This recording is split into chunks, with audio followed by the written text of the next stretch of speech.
So welcome, Zamil, our guest today on the Bearded Luke, Chat Teejay, podcast. Thanks for having me. Thanks for joining us, man. So you've rundown. a pretty illustrious career. Like, it's something different. I was really excited to have you on today because you're a pharmacist by trade. Yep. And then from there you built out, or you started a business in pharmacy, and then you built that out very successfully, and then you sold it. So I suppose, again, the whole point of this podcast is to learn the journeys from everyone's start to where they are now. Yep. Yeah, To make sure. it like more in grasp or more realistic, instead of this, he's a fucking millionaire overnight. Yeah, it's 10 years to get there.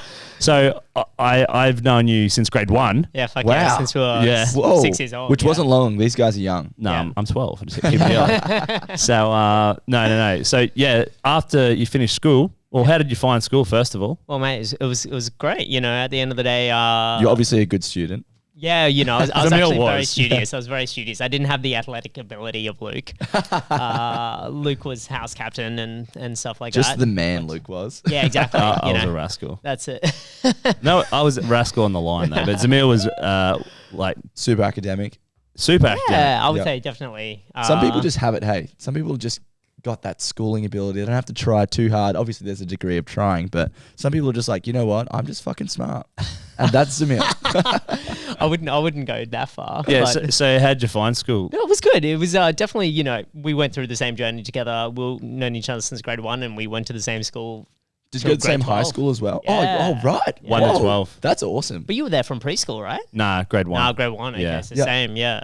But Holy moly. Yeah, so definitely a long journey in that environment. But Were you guys friends at school? Yeah. yeah. So, and then we sort of kept in touch a little bit, and then sort of jumped back into the whole world. I think pretty much when COVID really hit. Yeah. We kind of reconnected properly. Obviously, that journey is a whole nother story. Yeah. And you had done so much during that time because we hadn't really spoken almost 10 years. Yeah, I would Wow. say so. Yeah, Yeah. we kind of knew each other's existence Yeah. and stuff, but Just became acquaintances. And then friends again. Yeah, Yeah. exactly. So with school, were there like any mentors or teachers who made a lasting impact for when you went out into the real world? 100%. I think like my favorite subject, and it's funny you mentioned, you know, I became a pharmacist, but my favorite subject was manual arts, so woodworking. Oh, Really? wow. And I would have to say one of my biggest mentors was Michael Stumpf, who was the Yep. head of faculty in that department. And I just love working with my hands, That's building awesome. stuff and all that as well. So I think that sort of led me onto a different path from just being a clinician, but to somebody looking for practical aspects and finding different ways and unique ways to do things. Just from that onset and from that coaching and mentoring during school. Very different subject. Yeah, Extremely different, yeah. because it's a big jump from like building wood to Yeah.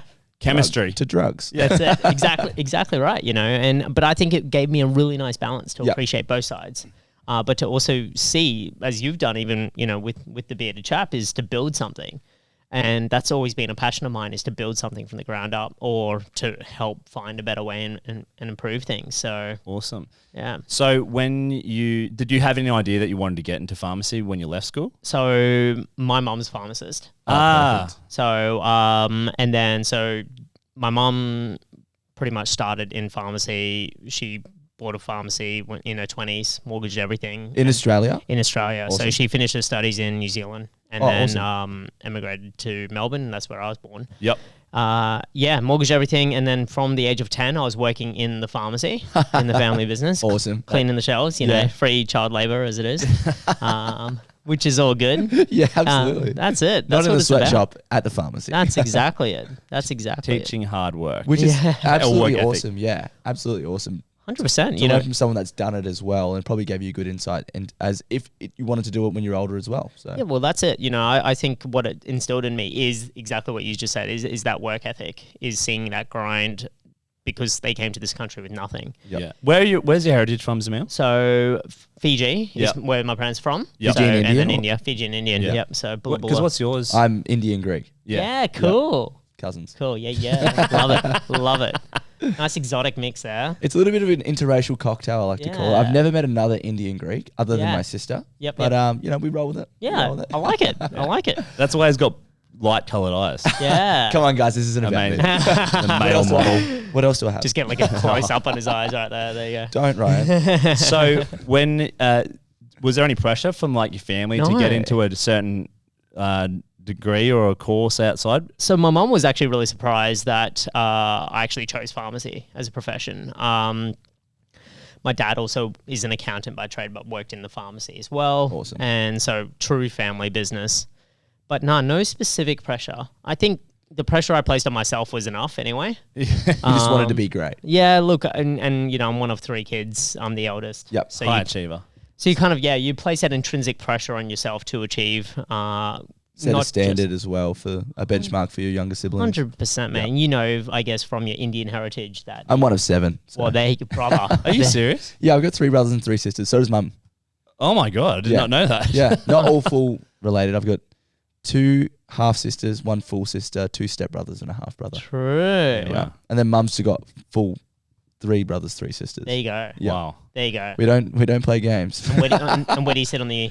I am 3rd from the top, so I've got a stepbrother, my full sister, then me. Yeah, cool. So again, I understand the pressures of, you want to succeed to show these guys. Not that I'm any sort of succession to lead into, but I've done some cool things, but nothing like a pharmacist. Oh, look, each to their own, Exactly really. right, yeah. Yeah, there's no right path. That's No. exactly This is it. the whole That's point. right. Where we're like this is the whole point of the whole podcast. It's like learning across all different industries. Oh, 100%. Everyone's story is so different, and that's why like, if we inspire one person to like have a crack, Yep. and that's all we need, I think that's a really good point because our educational institutions put you in this box Yep. of going, well, this defines you and Yep. your path in life. And Pick what you want to do forever. But that's it. But the box doesn't actually include entrepreneurship. Yep. And that's the most important one. That's it. Like, well, Luke got a massive chub when you said that then. He's like, yes. No, like it's so true. I've gone out to speak at some of the schools, at our old school as well. I'm usually the last person.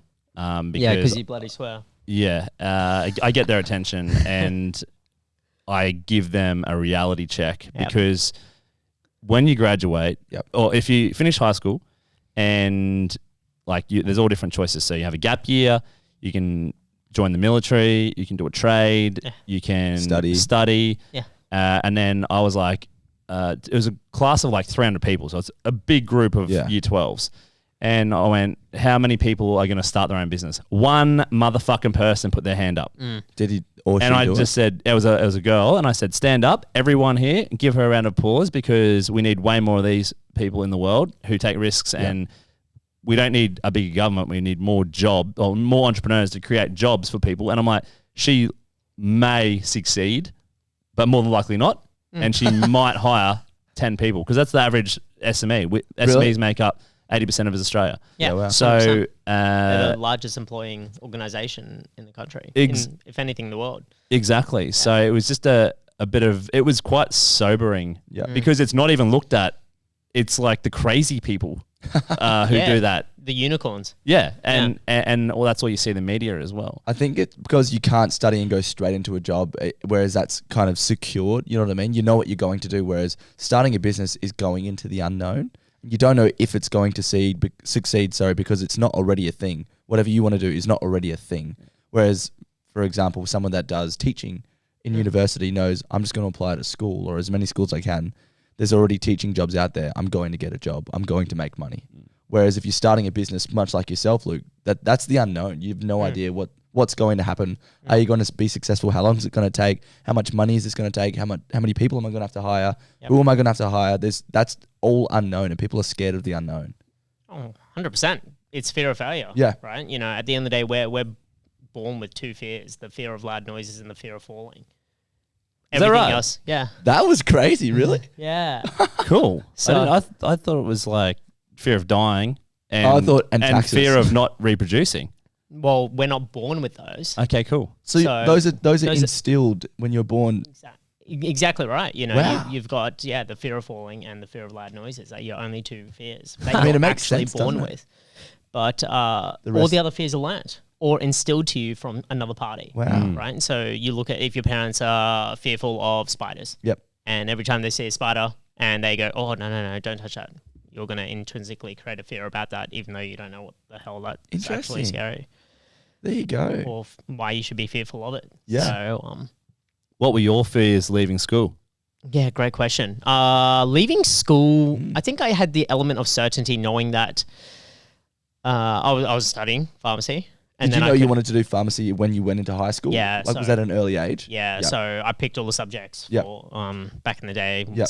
QCS subjects back in the day now. Yep. And so yeah, that allowed me to Awesome. go into pharmacy, but I actually didn't get the required, that's what I'm saying, man. I wasn't fully studious. I didn't actually get the required grades. It was OP1 at the time to get into pharmacy. I didn't get those. Yep. So I actually did a year of business at IT and to, I guess, upgrade into Okay, right. into pharmacy. And that gave me, I guess, some foundational skills in business. Yep.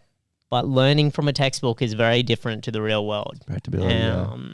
At the end of the day, you can look at all the principles of running a business, but you go and get a bachelor of business or an MBA. It doesn't mean that you're going to be a successful entrepreneur. This might be fast forwarding a little bit, but we can all circle back. Do you find that some of the things that you learned in your pharmaceutical studies, you either haven't had to practice or you've learned things in practice that you didn't learn theoretically? 100%. Yeah, right. I think that translates to every degree. I'd probably dare to say, there's 80% of the degree that you probably don't use day to day. Yep.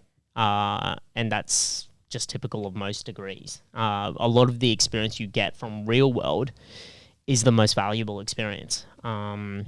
Gives you the clinical knowledge, Yep. but it doesn't give you the real world experience and knowledge as to how to apply that. Yep.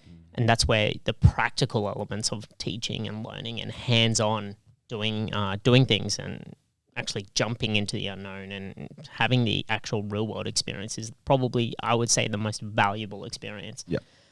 You see it all the time. You see these people that are very studious, extremely smart, could recite the textbook, are very, very diligent, but cannot actually translate those skills into patient interactions. Yeah.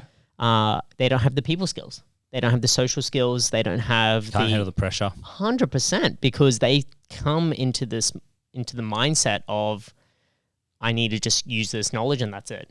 Whereas there's so many other variables in the real world that unfortunately they haven't factored in, and they've built this preconceived notion of what it should be, but it's not like that in reality. And that's where you're getting so many people that are unfortunately really disgruntled. Yep. I guess in many industries, because they are conditioned in a certain way and then reality is so different. So when with your university, you said you went into IT and business to begin with. Yeah. How long did you do that for until you got into pharmacy? Just for a year. Cool. And how long was the university process of your pharmaceutical studies? So it was that year plus 4 years. Yep. Okay. of the Awesome. pharmacy degree. And then straight into pharmaceutical. Yeah, so practicability? there's a year of intern as Okay. well. I was practical during the degree as well. So I was fortunate enough to even work for 2 to 3 months in Fiji as Awesome. part of the degree. Yeah, we saw that. Yeah, We did our background on you, mate. Yeah, we got there a you little go. briefing. So that was really cool. That was really interesting. It's What did you learn over there? my biggest takeaway was that we are so blessed in Australia with our healthcare Yep. system. People can fucking rip shit, rip it to shreds, rip it to whatever. But until you go to a developing country and see what they have to deal with and see what they have to make do Yep. with, we are just so blessed. It's the same things, like when I've traveled to India and things like that. I don't know if you've ever gone to India. Never, not yet. Yeah, No. mate, put it on the list. It's absolutely going there this incredible. year. Are you? Yeah. Fuck yes. With work. Oh, for your Nice. thing, yeah. Yeah. Nice. We'll chat about that more. Yeah. That's for sure. But it's just incredible how blessed we are. We truly are the lucky country, but unfortunately, we've also got, I feel, that this massive sense of entitlement because Yep. we don't know. The majority of people don't know what it's like on the other side, and the grass is definitely not greener. And the gap is that far apart? It's huge. Yep. I remember working in like the children's ward of their main hospital in Fiji, and there are kids that are just sitting in a waiting room the entire day, Wow. sick as and just content, and just having to wait, and just that patience. They're not. I guess we're building a culture of instant gratification now. Yeah. And there's none of that. You Yep. just have to wait, and just what they make do with the limited resources. It's definitely really eye-opening, and yeah, it definitely makes you value, particularly in these times, how lucky we are. Is there a private hospital system over there as well, or is it all public? There is a private hospital system, but it's still nowhere near as up to standard. Wow. So there's a lot of donated equipment, even a lot of Australian. So some of my colleagues work there and go and travel and donate equipment, which is absolutely incredible. But when you look at resourcefulness, I think you can take a lot of lessons from that to entrepreneurship, because you learn to maximize and leverage the resources you have without just getting the flashiest shit for the sake of it. So so you said that was for 2 to 3 months in Fiji. Yeah. Was that a prerequisite for your course, or did you want to go do something overseas, or? So that was part of like a project that we were able to do. Essentially, I chose to go overseas and do it, but other people did it locally. Yeah. It was something that I wanted to challenge myself with and to immerse myself in something very unique, and unique it was. And it would have given you a better respect for the industry as well, and what you're doing for people and what it can do for people in any sort of world demographic as well. Yeah, look, 100%. I think just being in that environment allowed me to immerse myself amongst people that are thinking in different ways, using resources in different ways, because traditionally they, typically you wouldn't do that here because you've got other tools and resources to use that could do that. But their ability to adapt is probably one of the biggest traits. Also, but you also open up your eyes as to the cultural aspects of the way in which people look at health as well, and health literacy being a big issue. So just a lack of understanding. You got villages that are cut off, don't have internet. Yeah. They have to use a communal taxi to get to town and travel 6 hours to get to the nearest major city. And you look at obviously the effects of their health, and based on their education status as well. So if they get sick, it's not just there's 5 hospitals around the corner kind of thing. It's like it's a day trip to get to a hospital. Yeah, 100%. There's no 1-3 sick and calling for a... Zamil, most people think of pharmacists like I just get a script by the doctor, roll down to your local chemist, and you're the crazy people running back and forward behind the counters that... Lab coats. I don't have that much interaction when I have... in the past, they may ask some questions when they're giving you the script, but do you want to explain to our listeners what a pharmacist actually does, and then the difference between a retail pharmacist and then a pharmacist in a hospital? Because I know a lot of people don't even know that there's a pharmacist that are located in the hospitals themselves. Yeah, sure. I guess, firstly, we don't just label... put stickers on boxes. You don't count the tablets into the bottle. That's it. We don't just put stickers on boxes. I think that's probably the biggest takeaway. If you can take one thing away from what a pharmacist does, it's what we don't just do is put stickers on boxes. You can train a monkey to do that, and you don't need a 4-year degree to do that. and a big HEC stat. Yeah, that's exactly it. Essentially, we're the gatekeepers to ensure that what is being prescribed by the medical practitioner, so the doctor, is therapeutically appropriate for the patient. Okay. So I think you could probably sum it up like that. I don't like using the term retail pharmacist. What would you? I would and I literally just wrote an article about this. About people like you, Luke. But this is the viewers, and that's why it's like a mystery, because you didn't even know there was pharmacists in a hospital. Yeah. So. No, but this is a term. So when I grew up in pharmacy, there was 2 notions of a pharmacist. There was a hospital pharmacist and what was called a community pharmacist. Thanks to big box retailers, there's that third element now that's come out, which is a retail pharmacist. And to me, that's diluting that professional aspect, because you just mentioned you don't have much interaction with them. There's not much exposure as to what they do. Whereas the traditional pharmacist, the way I was brought up in pharmacy, was that we're very involved with our patients. We knew their history. My mum knew the kids, the generations. It's like going and seeing your family GP. They know your background. They literally grow up with you. It used to be like the local drugstore, and that it's again one of those oldest professions, and that you had in your little towns that started up. There was the doctor, the farm, like the drugstore, post office. That's it. Police officer. The little community hub. And sell everything. Yep. Yep. There's that loyalty aspect like barbers as well. You know, how you go to the same Trust. pharmacist or you have that trust That's in it. the end. That's So, it. Because you built a relationship with them at the end of the day. And so what's the difference between your community pharmacist and what they do, and then the hospital pharmacist then? Yeah. So the hospital does exactly the same thing, just in a hospital setting. So they're validating the clinical need of the medication or what's being prescribed for that patient, but they're also making assessments. So in the hospital world, they're much more of a clinician.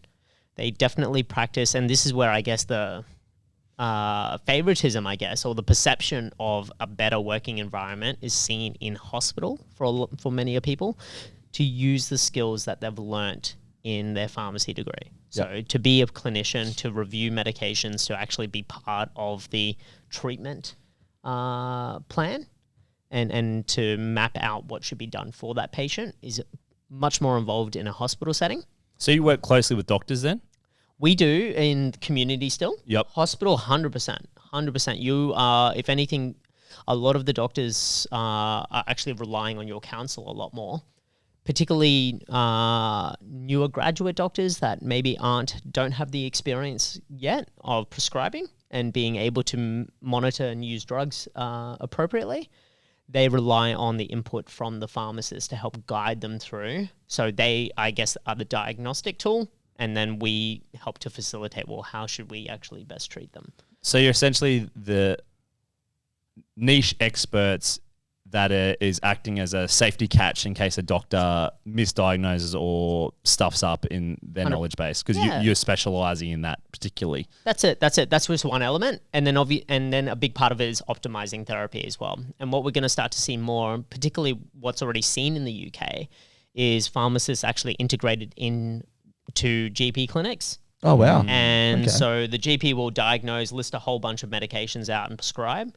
And the pharmacist there will then review all of those medications. We do it to an extent here, but in the UK particularly, they review the medications and actually optimize the therapy to actually not only maximize the benefit for the patient, but maximize the benefit for the public health system. So the process would be like doctor prescribes, patient goes to pharmacist. You basically confirm this is right for what you need. Yep.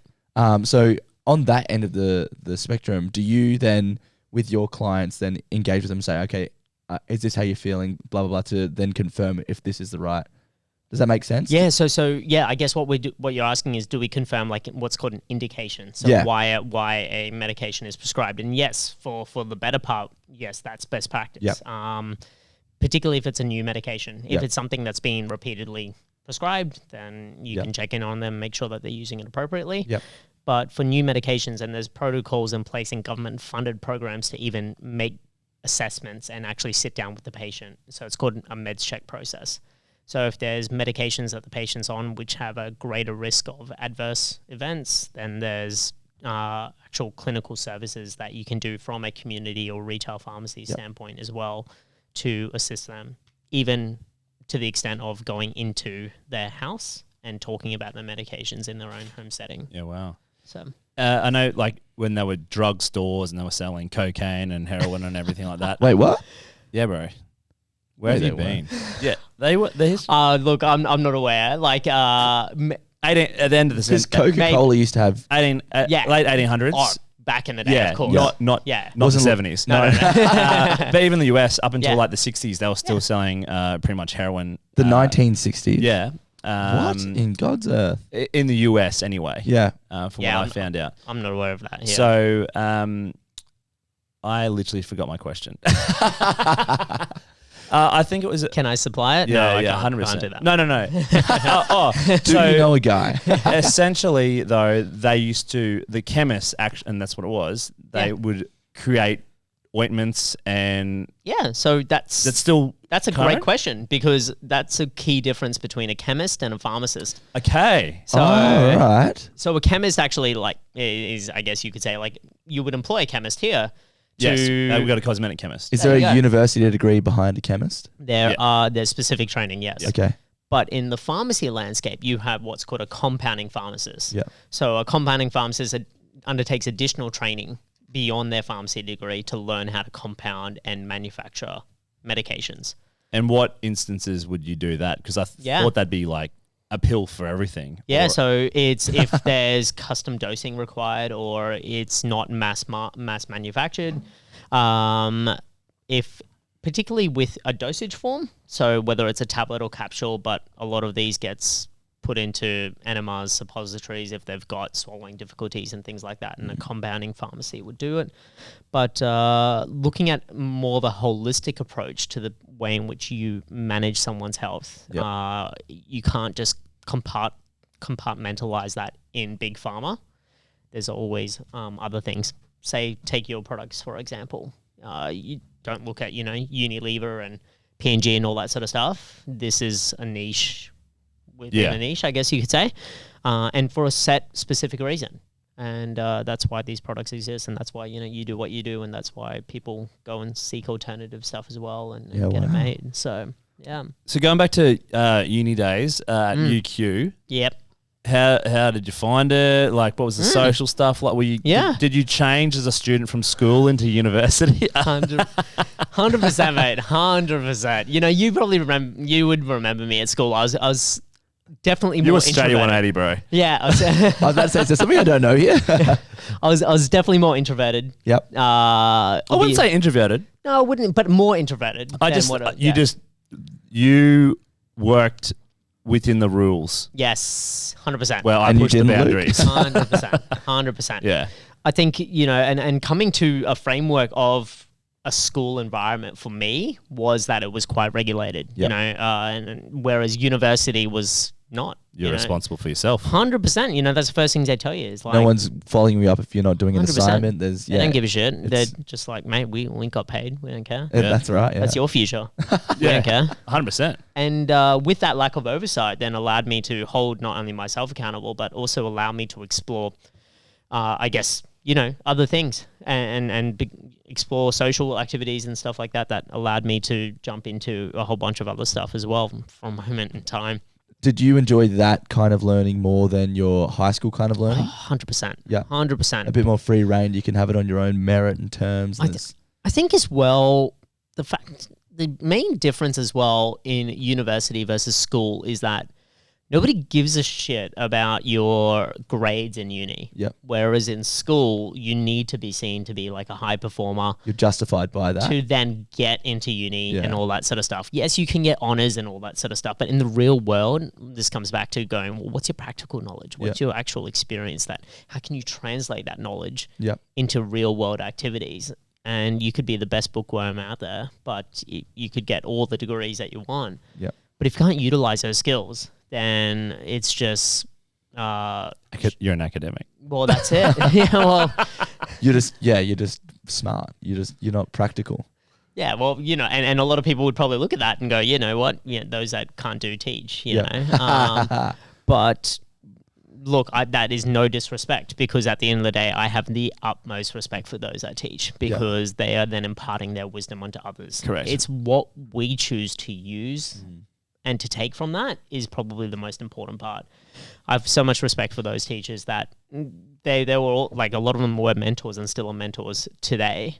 But they also gave you the roles and responsibilities, unlike in school, to own your shit. Yep. And they held you accountable as well. 100%. And even then, you've got social networks and things like that also hold you accountable, or could be as ultimately destructive as you like as well. So did you go off the rails and be a Van Wilder at uni, or were you disciplined and you maintained that across the board? No. Well, second year I had to reset an exam because I was cocky as shit, because in first year I just bludged my way through first year pharmacy because I had so much real world experience already that you're like, I know what I'm doing, man. Well, yeah, since I was 10. 100%, and first year was very much an introductory process, and I took advantage of that during first year. Second year was just a rude fucking awakening where it's just like, you know what, you can't have that same attitude. You've got to be a bit studious. Yep.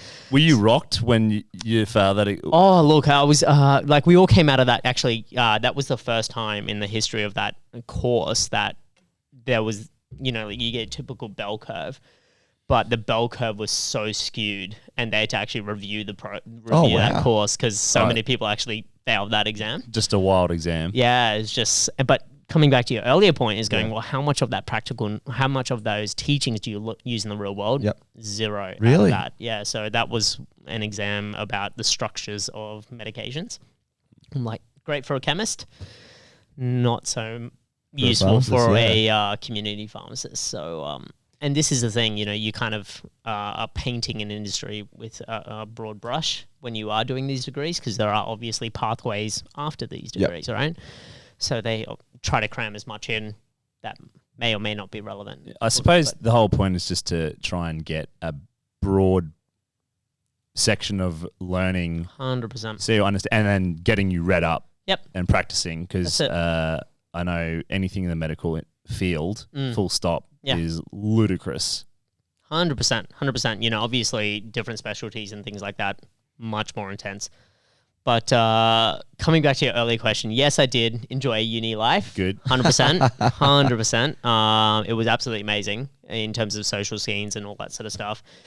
But it really, I guess, prepared me really well to enter, I guess, the real world as well, by being open to trying new things, open to actually exploring new things.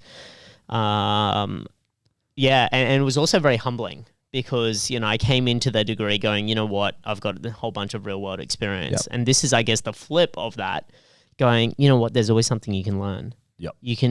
You can have as much real world experience as you want. You could be the Elon Musks of the world, but and I was just watching a clip of Elon, and he was getting interviewed about some technology he was using in one of the rocket propulsion systems, and the guy asked him a question. And he's like, I didn't think about that. Yes. And he changed his whole system of the rocket. 100% with the cold propulsion system, right? How cool. And from a question that a guy's been sitting on that asked him, and he's Elon didn't think about that. I've seen that video. Yeah. Awesome video. Yeah, because he actually phrased it and is going, well, that's only for the booster, right? And Elon's like, yeah, actually, why? Why is that? And that then I just got goosebumps. Yeah. and from a humble experience to learn something and take something on board, I think is probably the greatest lessons that we can learn is from a place of humility. Knowing that, we don't know everything. Yeah. And you could be literally the richest man in the world. And one of the smartest men in the world. 100%, and the genius he is, but still learn something from a humble question. From a different way of perceiving and thinking, though, as well, I think is how you learn and teach the most as well. 100%. And coming back to your question about mentors is, don't just have one. Yeah. No. Get multiple. They'll all offer you a unique perspective based on their own learnings. So many people fixate on just finding one mentor, like the golden goose. And it doesn't work like that. You can't, it's about community. It's about what you find, but it's also about what you put back into that relationship as well. People look at the mentor-mentee relationship and think it's just all about take. Yep. There's a lot to give.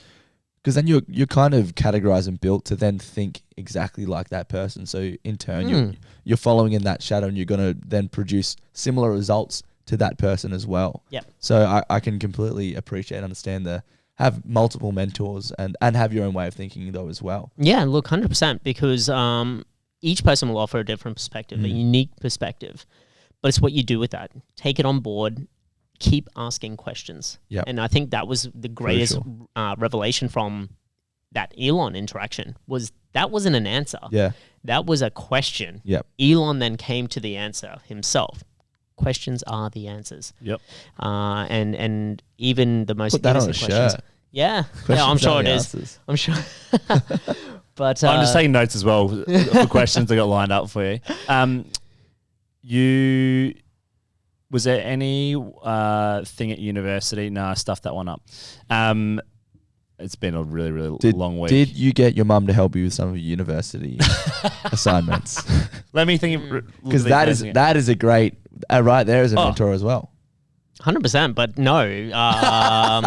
The degree's very, very different. To what she would have 100%. experienced. So she studied in New Zealand. Not to say that that's the difference. But she studied 30 years before I did. Yeah. So times change. Yeah, 100%. And medicine and pharmaceuticals would have changed dramatically by then. Yeah. So my question that I forgot was, throughout uni, yep, did you make and build your network who were like, obviously you made friends and stuff, but did you make some long-term acquaintances that were in your industry that you're still in contact with and network with? Yeah, that's a really good question. Yes, 100%. Not so much in my own social circles, but actually But that's what networks are. But no, but as in my peer group, I should say. Okay. But actually from my teachers. Cool. Yeah, because they're the ones that obviously have been in the industry, and I still bounce some stuff off them every now and then. Yeah, even as recently as a couple of months ago. So 100%, I would say that. A lot of my mates that I was close with in uni. In the same industry? No longer actually. Some have left and done bombed. Yeah, engineering. Some have done. Oh, yeah, they've gone on to do medicine, because pharmacy is a traditional, like a very big stepping stone to medicine. And I would have to say I have a lot of love for medical practitioners that have a pharmacy background, because they can appreciate both sides of the coin. Yeah. And the working relationship with those that have those 2 degrees as a prerequisite. Lots of cohesion between Yeah, 100%. You know, it's 1 extra year, but because traditionally medical practitioners would do a science degree beforehand. Oh, right. Which is 3 years versus a pharmacy degree, which is 4. Yeah. And at the end of the day, though, I guess the mutual respect that you get from working with those people that understand both sides of the coin is really interesting, because let me tell you this, in Australia, you look at the, I guess, traditional divide between medical practitioners and other allied health and pharmacy in particular. You look at massive regulatory, lobby groups, I guess you could say, and all of the political stuff that comes out about that. But one of my biggest passions and missions on life is actually to redefine the Australian definition of what an allied health practitioner is, because the Australian government define us actually as 2 separate categories. And so you got to wonder why we don't even get along, if from the highest powers in our country, we're actually already segregated. Wow, how interesting. So what a political view on it all. I like it. Yeah. Does that affect the way you guys interact? Does it 100%. or Like the a turf actual war? Probably the most important thing, how the beneficiaries, which is the Australian public, receive their... Of course, because you're fragmenting health. Based on, political, I guess, political influences, or lobbying influences that whether or not opinionated or actually truly representative of the people that you represent, because there are lobby groups out there that make themselves out to represent a significant portion of a certain profession, but they actually don't. And what do they say? The minorities have the loudest voices. Yeah, well, that's it. That's it. So you're looking to remove the segregation. 100%. You know, at the end of the day, cohesion in any industry, in any setting, even in social teamwork, 100% makes the dream work. It does. It does. You know, and when you're dealing with people's health, why worry about? Why work separately when you're stronger as a team? 100%. How if they all merge together? What does it look like? What benefits would that have? Well, I think it comes down to collaboration and holistic care of that patient.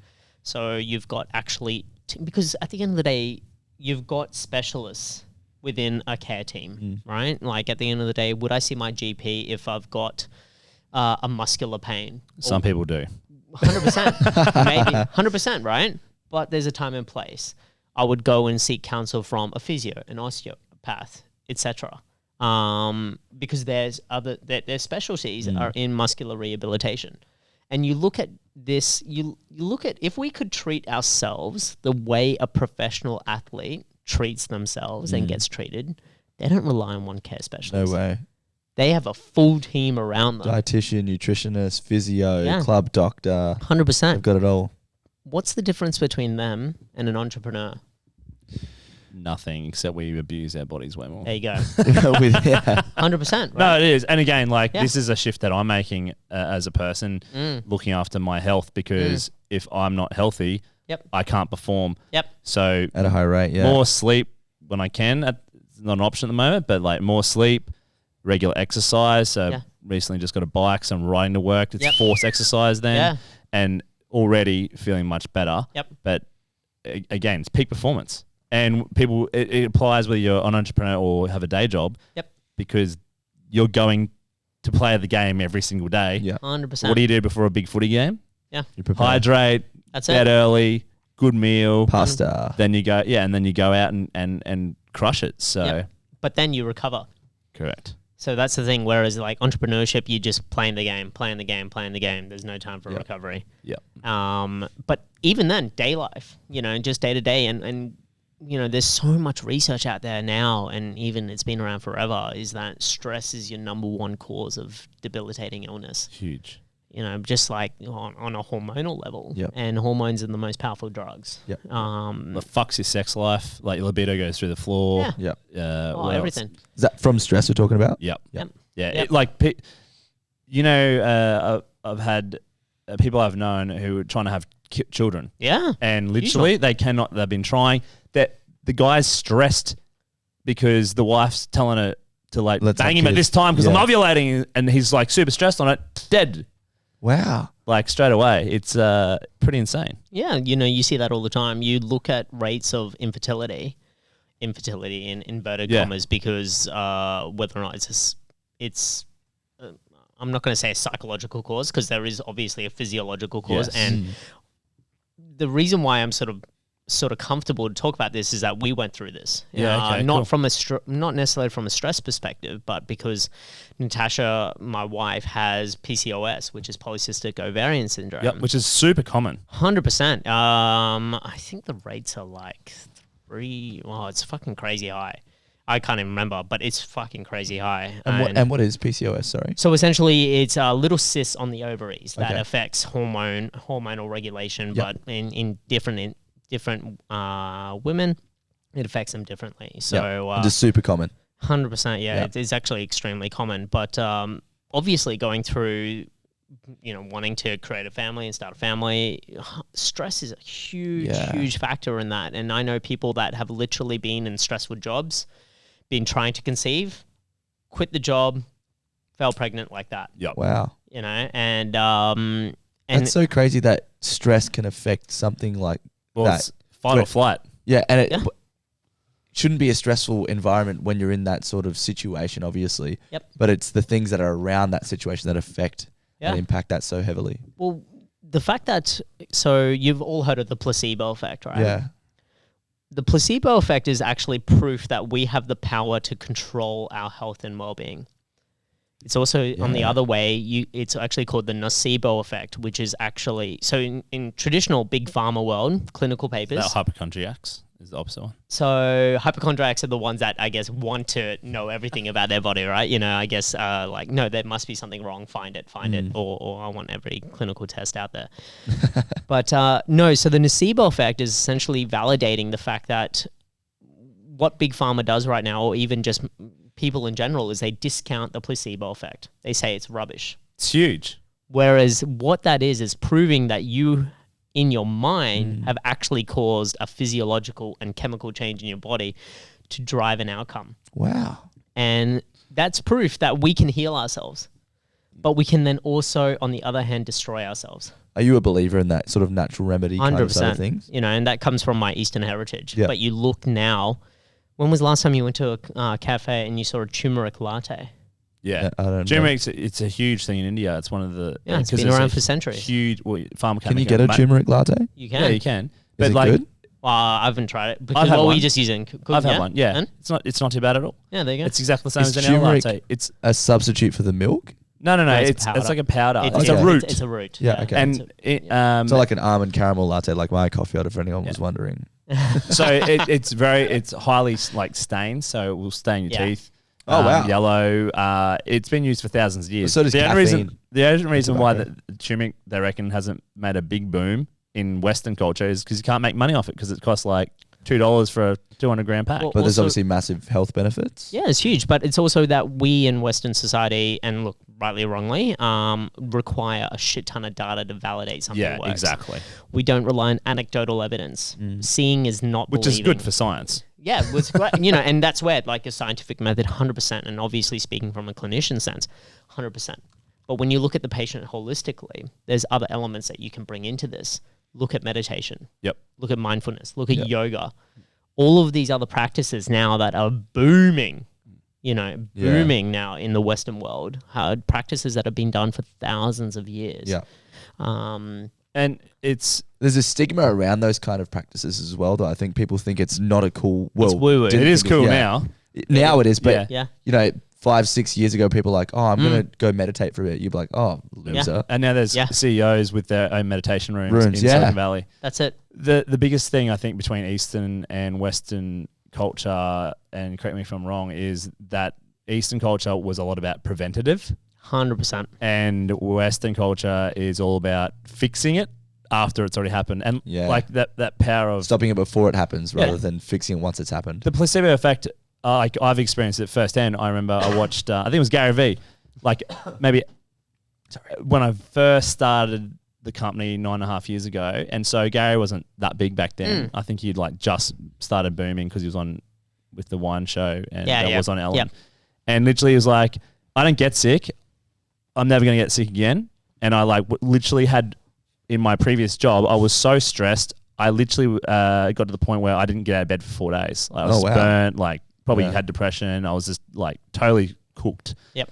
And then recouped after my rest and then finished up there and got out of that toxic environment. And then I was like, I'm never getting sick again. I didn't get sick for about 5.5 years. And it was only when I was like under super high stress and self-doubt, like actual self-doubt, that I got sick. Like I still haven't even got COVID, and like my partner had COVID, made out with her with COVID to try and get it so I could just keep moving on. And it was a good make out. And it was a good there was tongue in that. Yeah. And literally, just like, shout out, Sarah. Still haven't got it. So the link is in the description below. Click the link in the bio. So you finish uni. What did you do then? Finish uni. Actually, I took a year off. Oh, did you? What did you do? So I went. No, I didn't take a year off. Sorry, I took 4 months off. I went and said, "See you later, Brisbane," and went traveling around the US and a bit of Canada. Amazing. So met cousins that I didn't even know existed. I'm yet to find them. Yeah, mate. Indians and family are just everywhere, right? Yeah. And how good. Yeah, so just I found out that like my cousins, my family is like one of the biggest Indian families in Vancouver. Wow. And I was like, fucking hell. Like, so I rock up there the first night in Vancouver, and we're in like there's Indian festival, so it's Diwali. Yeah. Amazing. And so I rock up there, and I'm like, I fucking love Diwali, right? So I rock up there in my Indian outfit, and all my cousins I've never even met, and they're just like, who the fuck is this guy? Because none of them with rock an the Australian outfit. accent. Yeah, exactly right. So so you were the only one in the outfit. And like all the women wear it and all that sort of saris stuff. and A few stuff. guys do. Yeah, exactly right. Saris and all that. Not many guys. That's hilarious. And mate, but I love it. I rock it all the time. It's awesome. I'm like, yeah, cool. So, and then from there became like brothers, with these guys. And then my cousin was actually studying in San Diego State Uni at the time as well. And that's why a big part of that was he's like, come over. It's freaking off the chain. American college is the movies. I know, I did it. Yeah, Luke was there. Yeah. Is it actually? It's fucking mental. What? So take us through what happened. So I don't know. Did you ever drink a drink called Four Loko? Possibly. It got banned anyway. We had Everclear, which was 96%. It was methylated spirits with no taste retardant in it. That's ridiculous. Yeah. $20 a bottle. Oh, mate, you buy a gallon of vodka for $10. A gallon. Nail polish remover though. It's disgusting. Yeah. But as a uni student, they just blend it and just Four Loko, what's Four Loko? Essentially, it was just some fucking tequila? Crazy drink. Yeah, I don't even know what I think is it was in tequila. But it was just insane. It was definitely alcoholic. 1 or 2 is like Torleys, and you were set for the night. Really? You were set on your way, boy. But people would like drink obviously like 10 of them. It's similar to like Red Bull, right? Like in terms of like you overconsume it, you freaking die. Yeah. But this is like you barely overconsume it and you die. So Holy moly. Three students on my campus died. Yeah. At uni, first year freshmen, drowning in their own vomit. Because not surprising. Because their friend didn't roll and recover. Like I was walking about a party, just rolling people over, and they're like, "What the fuck are you doing? Like, recovery position, bro? Like amateurs, because there's 21 over there before you can drink." Oh, yes. Right. And they just have a different culture. Like we'll go around. Did you find this as well? If you go around and like, oh, we'll have a drink, and they're like, come around, and they bring 3 liters of vodka. You're like, no, I'm having a beer. Yeah. you can fuck off because I got to do my study or Yeah. whatever. They're like, Yeah. no, there's Yeah. no, it's like, All or nothing. They're not drinking for the taste. It's really weird because you finish high school, but then you're not legally meant to drink. Yeah. But that's for all a you period want of to time, do. But that's all they want to do is just fucking party. that's why prohibition never works. Well, that's it, right? You know, you look at any sort of abstinence Yeah. Yeah. of thing, and you know, the harder you say no, and the harder you want to say it. You know, you just do it. You right? always want when you can't have. That's exactly right, man. Exactly right. So it's kind of fucked up, but So you in met all that these world- cousins over there. Yeah, and then did uni, did college, did all the partying, did Yep. the party buses 2 weeks. Oh, was so you had the full American Yeah. Pie experience. fuck yeah. So two That is weeks. awesome. 2 weeks there in like living in college. So I was Yep. in one of the dorms. Oh, so you were with your cousin in Yeah, that? yeah. That is so sick. So I'm so glad you got to experience that. I love hearing this because I've known you for so long, and the evolution of vision- the human is like wild. Just morphed into this beautiful butterfly. this as soon as this he finished vision, uni. yeah, like from like John Paul School version of Zamil versus like this San Diego State Uni, also known as STDSU instead of SDSU. It was just fucking insane. Amazing. Yeah, so that was epic, and then toured the east and west coast, Yeah. and then my sister came and joined me for a bit, and Yeah. happy days, and then that sort of just allowed me to really, I guess, filter out my priorities. I was this close to actually moving to Vancouver. I was Really? looking, to how to transition because I absolutely loved it, to transition my degree Wow. over. Their pharmacists are really very well What was the respected. reason behind that? What made you like? Look, I think definitely just a different change in Change of environment. scenery, yeah. Don't have all that baggage. Well, that's exactly it. That's exactly it. You know, and there's obviously allowed me to become and step into the person that I wanted to be. What I guess I realized in that trip and even throughout uni is that I can make decisions. But then came back here and solidified my place in the pharmacy that we owned as a family, and from there, built that up. So you already had the job lined up with your parents' company. Well, that was kind of always there as such. But at the end of the day, it was just about priorities for me, but also for them. So my brother is also Hyrule. You might remember him. Yep. He's a pharmacist as well. He's taller than you, isn't he? He is. He is. My little brother, oh my God, he's just turned 20. I missed his 18th birthday. My Indian family live in Western Australia. My true. Greek in South Australia, then True. obviously in Greece and India as well. Yeah. And I haven't seen my Perth family for 3 years now because of COVID. True. And my little brother is convinced, Luke, if you're watching this, that he's taller than me. But I'm going to tell you right now, if I need to put inserts in my shoes, he will not be taller than me. Oh, look, it's just one of those fucking things, isn't it?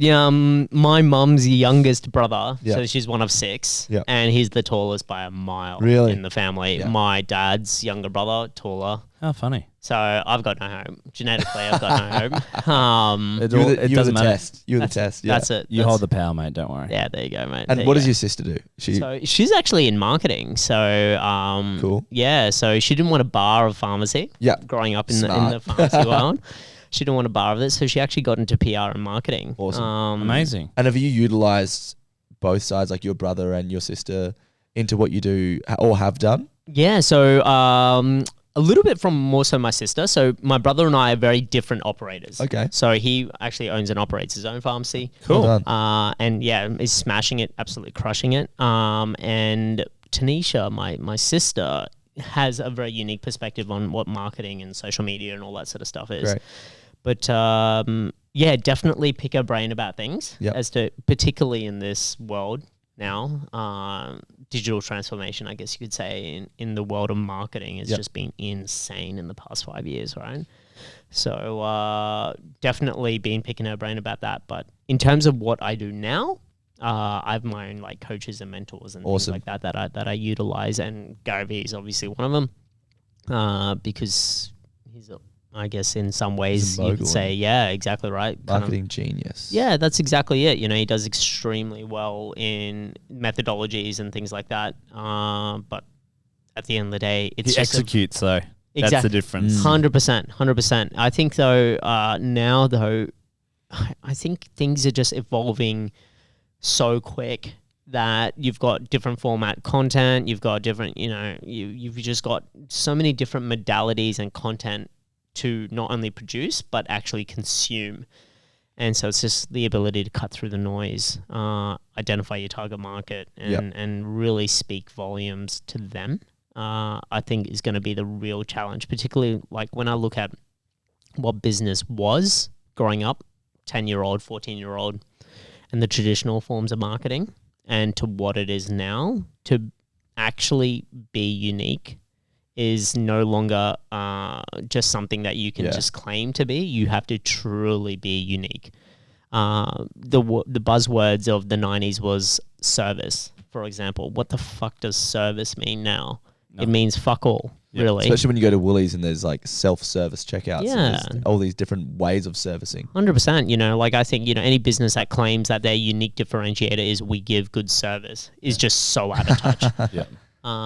And that's what is really also exciting for the people that are thinking creatively, are thinking differently, are thinking truly uniquely, will, I guess, capitalize on that and really solidify themselves in the minds of today's consumer and the consumer of the post-COVID world, because the post-COVID consumer doesn't give a shit about meeting you face-to-face. Not at all.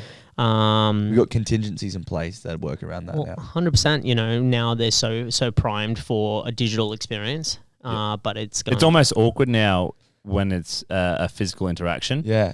Do you shake hands? Depending on who they are, but I still find I love face-to-face interaction. Yeah, and nothing beats energy. 100%. You get in a room. That's why we did this live. Yeah. Always, because and even if we do interstate or international, we'll just hold them on. Yeah. Because nothing beats live. 100%. You can't. It's a whole nother experience. 100%. And you can feel it through the audio or the visual. And this comes back to the initial point of going, well, there were two modalities. There was hospital and community, and now retail.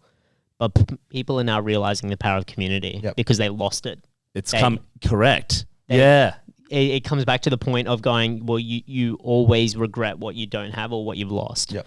And when they lost it, it got taken away from them, and they go, fuck, that was so powerful. They got a fright. Yeah, that's it. And that face-to-face interaction was gone, and you're just like, fuck, I feel like shit. If anything, and these are the unreported statistics of COVID, is suicide.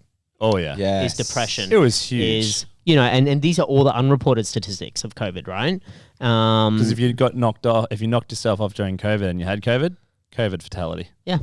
Yep. No way. Yeah, bro. Yeah, that's how they reported it all. You're joking. But you look at, globally, there was not like a standard of reporting as well. It could be anything. But these are the statistics, like the mental health statistics. And that's, I think, a real opportunity. Do you know what they were? No. Yeah. Political, but what was your take on the COVID jab? And are you COVID vaccinated? I am. What one are you? Yeah, we all are. Yeah. So I think, look, at the end of the day, without saying, look, each person is entitled to their own opinion. Yeah. It's how you inform that opinion, I think, that kind of matters.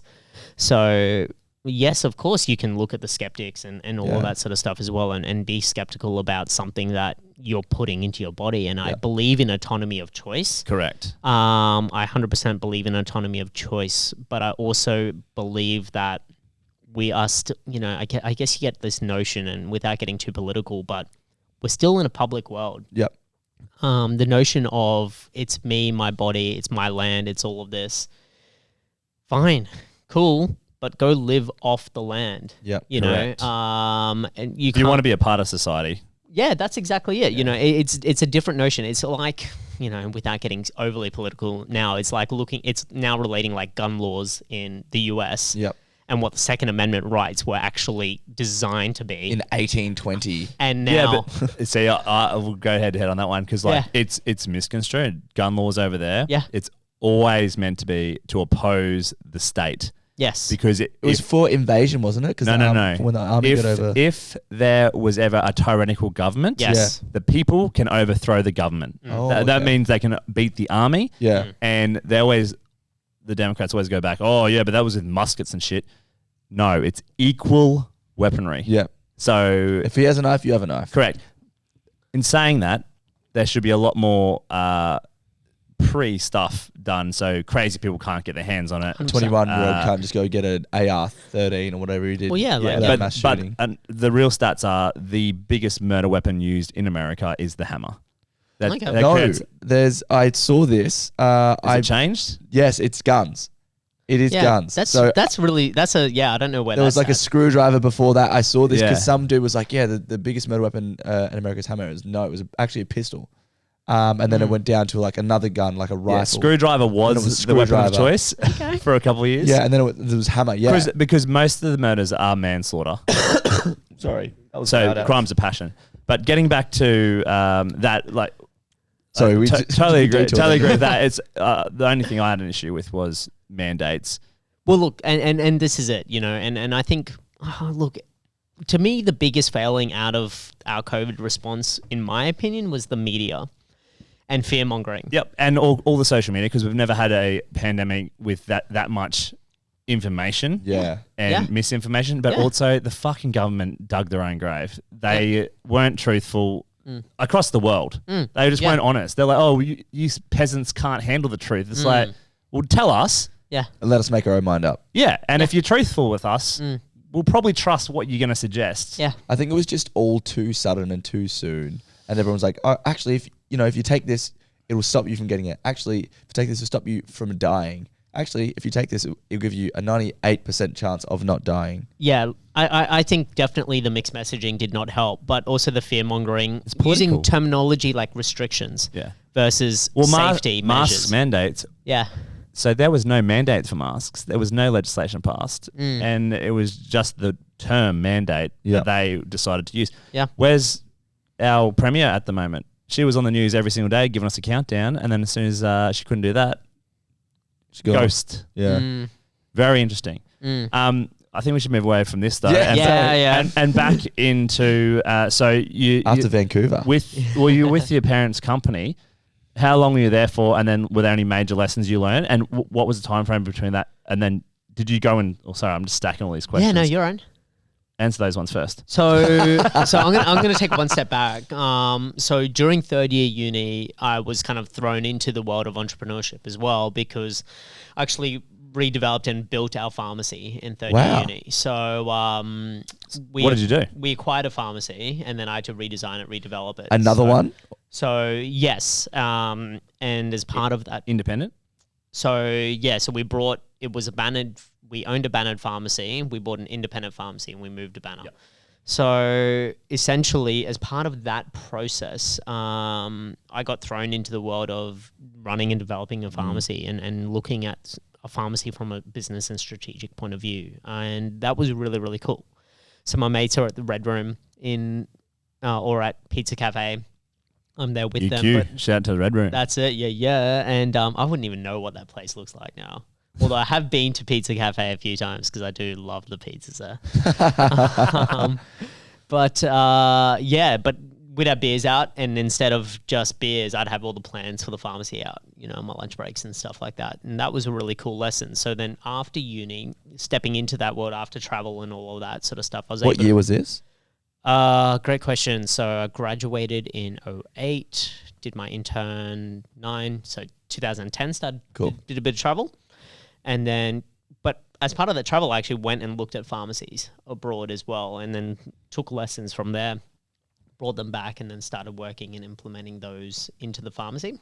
And in 2015, we were given, the requirement to refit again from our landlord, because they were changing up the dynamics of the center.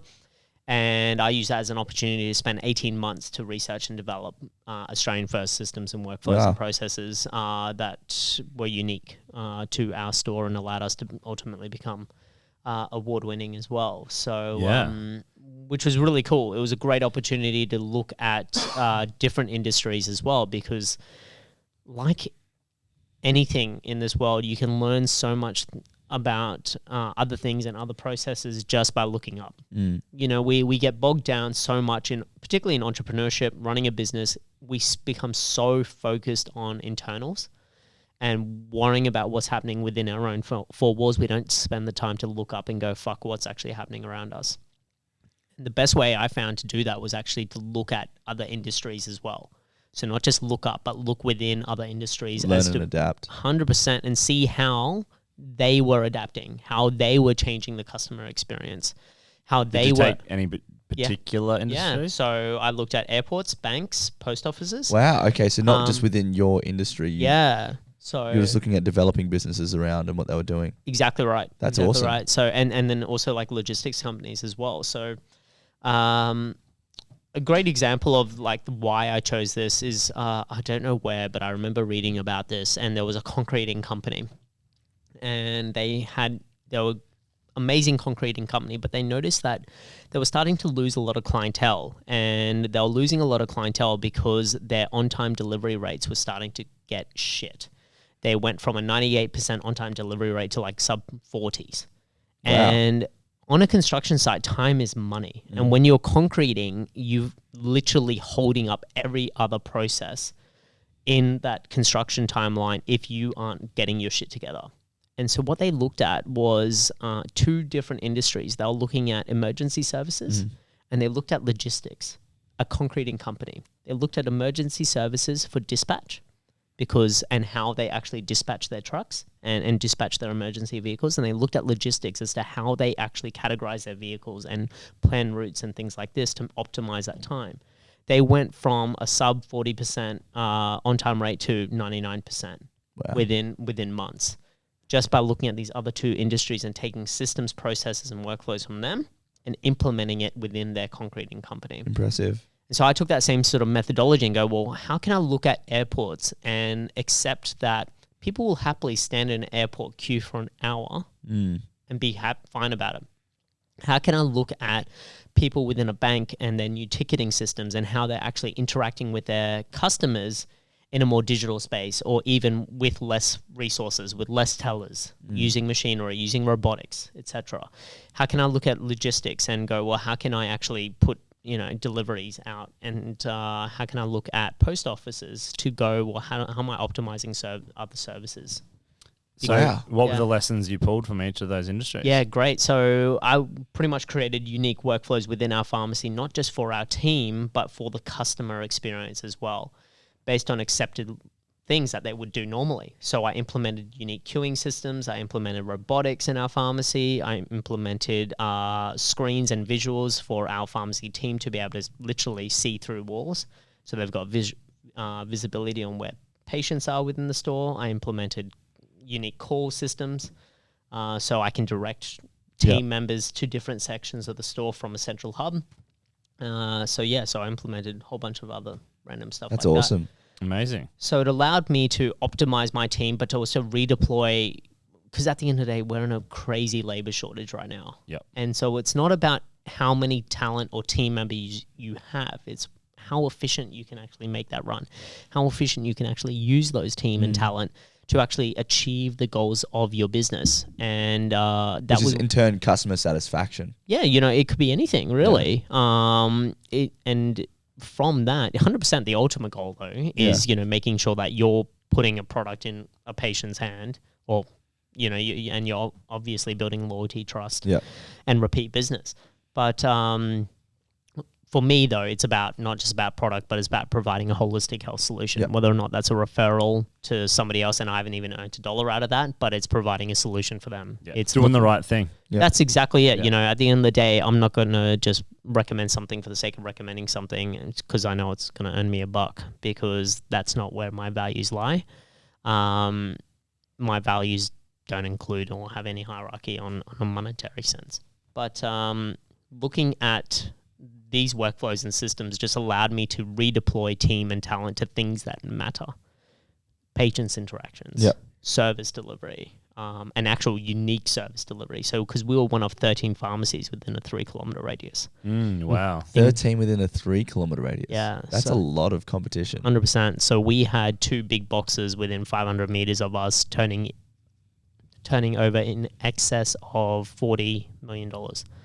So very big competition. Jeez. But how were we able to grow, develop, and then sell our business for 3 times the industry average multiple in that competitive landscape? What is industry average multiple? Oh, it's changed a lot now. Great question. Back in that time, it was a lot lower because people are paying overs for pharmacies Yeah. right now. Yeah. It's literally pandemic proof, right? Wow. It's a pandemic proof business if you're not in the CBD, I Yep. should say. That's the caveat. Wow. So people are paying crazy dollars now for pharmacies. When you implemented those changes, Mm. what effects did you have in your business, and how long from when you implemented them Do you see to? results? Yeah, great question. It takes time. Yep. It doesn't just happen overnight. Thank you. Patience. Yes, it takes time. So we increased the turnover of the business by $4 million Wow. within 8 years.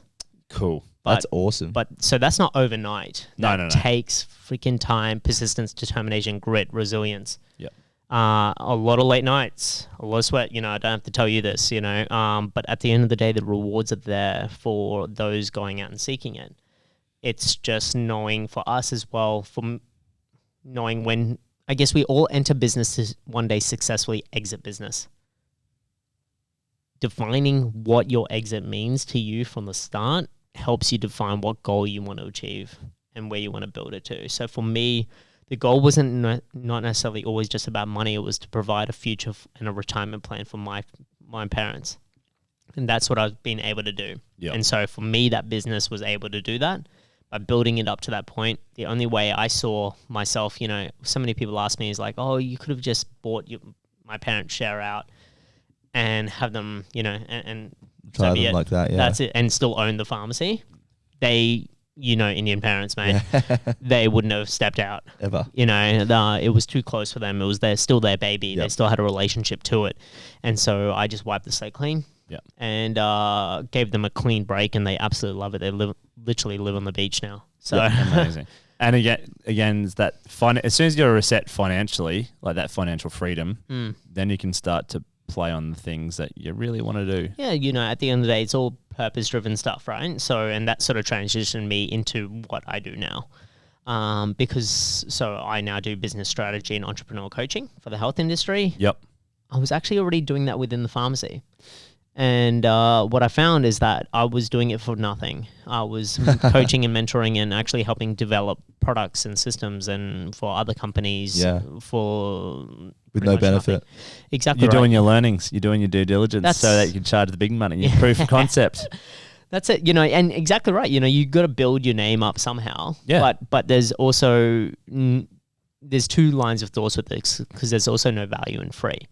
So, But it's more, and this is why I say you always got to do the work first and add the value, and in return, that's where you'll get your value. Everyone wants to go out and earn $1 million overnight, Yep. and do shit they've never done before. Yep. But you've got no experience, you've got no track record. Why the fuck am I going to pay you a lot of money to do that? Yep. You haven't even proven yourself, but Yep. you've sat there and you did it all. You worked out all the niches on, and That's it cost you your time. Yes. But now you're allowed to charge way more than most people because you've Yep. got that experience and Yeah. you have that name in the industry. 100%, 100%. Exactly right. You pay your dues. Yeah. You pay your dues. It's also making sure that the people that you are doing that with has aligned values to make sure that they will recognize that. They're not just taking advantage of your expertise for the sake of it, but they're actually somebody that wants to utilize your expertise to help you grow, to help you develop your skill set. And even if they do, you're still learning, 100%. If they do, 100%. and you learn exactly who you don't want as a client. Exactly right. Exactly right. There's definitely lessons on both sides. Yeah. And you take, and you'll never learn the lessons unless you actually go and do it. Correct. And I think we sit in a level of fear, and even some days, I still have massive fears of failure, and some days, Every day. because you're kind of doing something unique.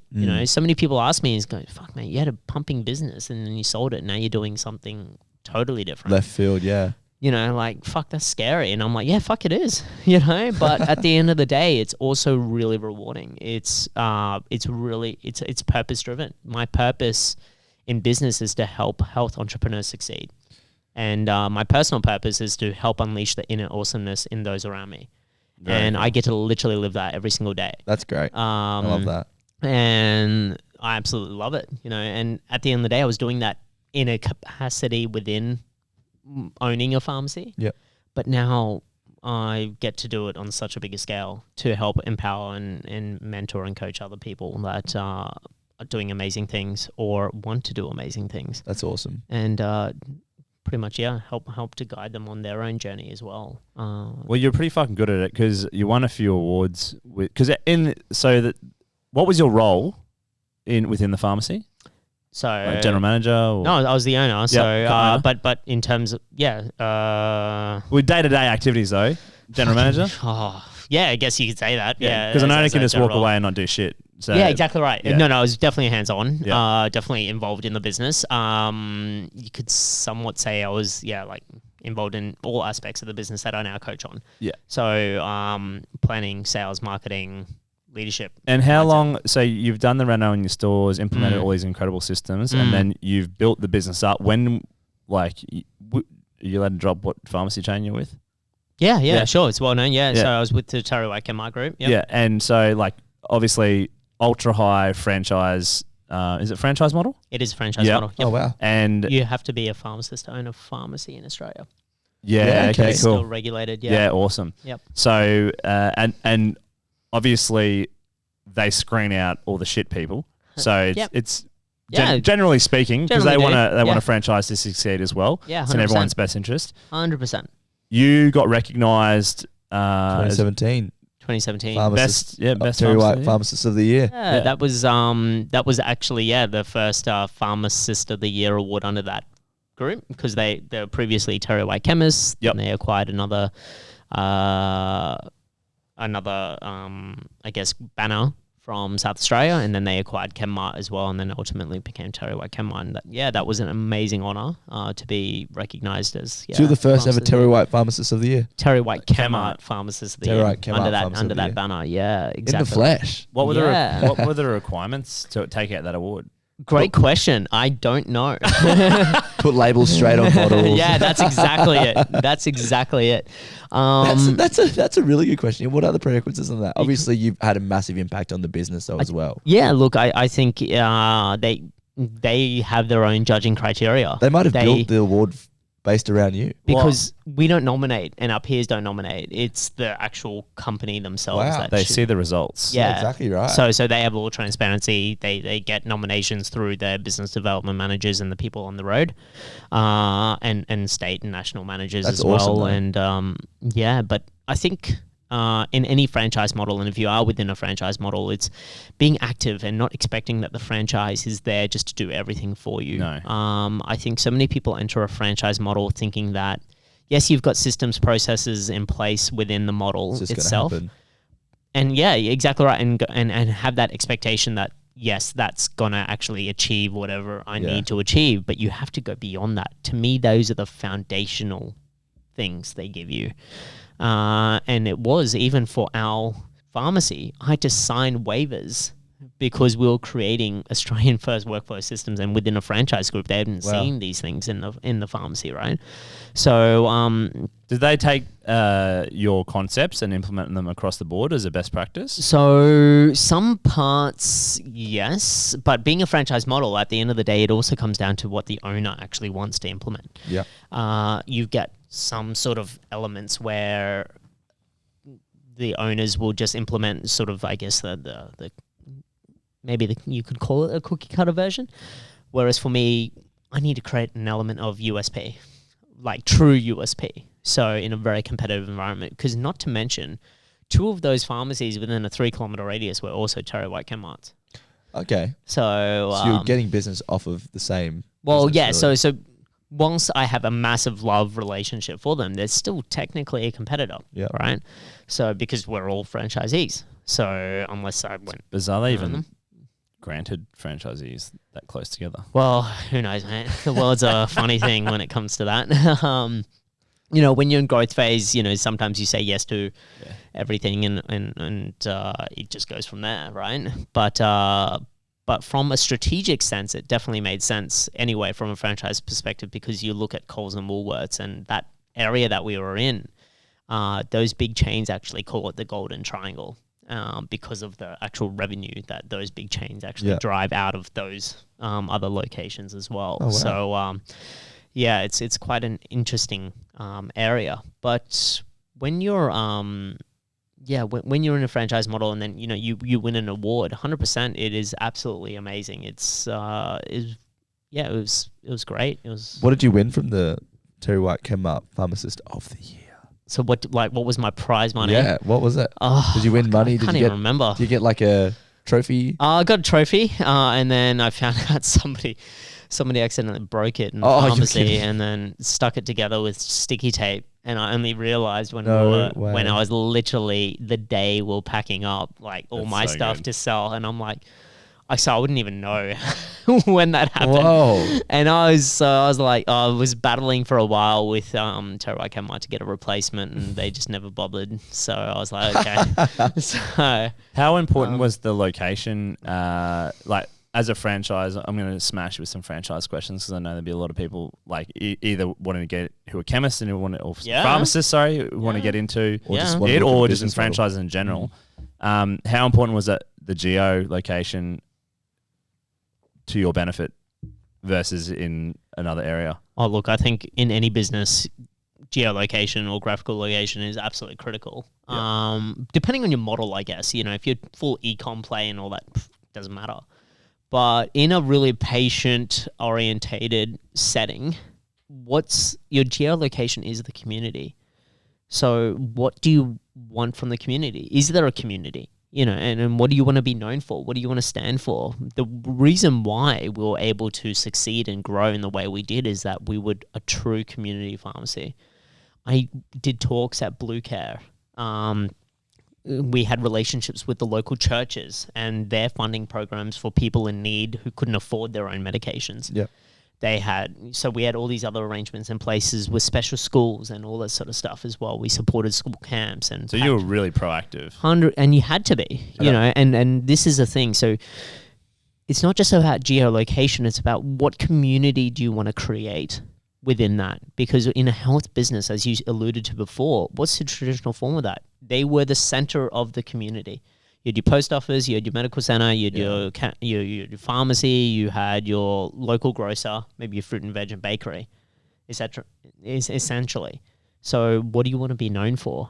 And I think defining that from the start in any business is critical. I think that goes back to circling back to what you said earlier. Then you weren't so worried about the revenue or generating a passive income or money. You were worried about creating something. And I feel like creating a community in the industry that you're in is so much more important than worrying about how much money we bring in every week, because you build the community and the people will come. 100%. Yeah. I think it works hand in hand. Create that value. Yeah, exactly right. And I think looking at, I guess, when we are, I guess from our ethnic background, is that our parents don't understand the difference between passive income, traditionally anyway, for many of them anyway, is that time equals work, I guess. You've got to trade time for work. Yeah. You got to trade time for money. And they don't recognize that, you can be on a beach and still earning money. Yeah.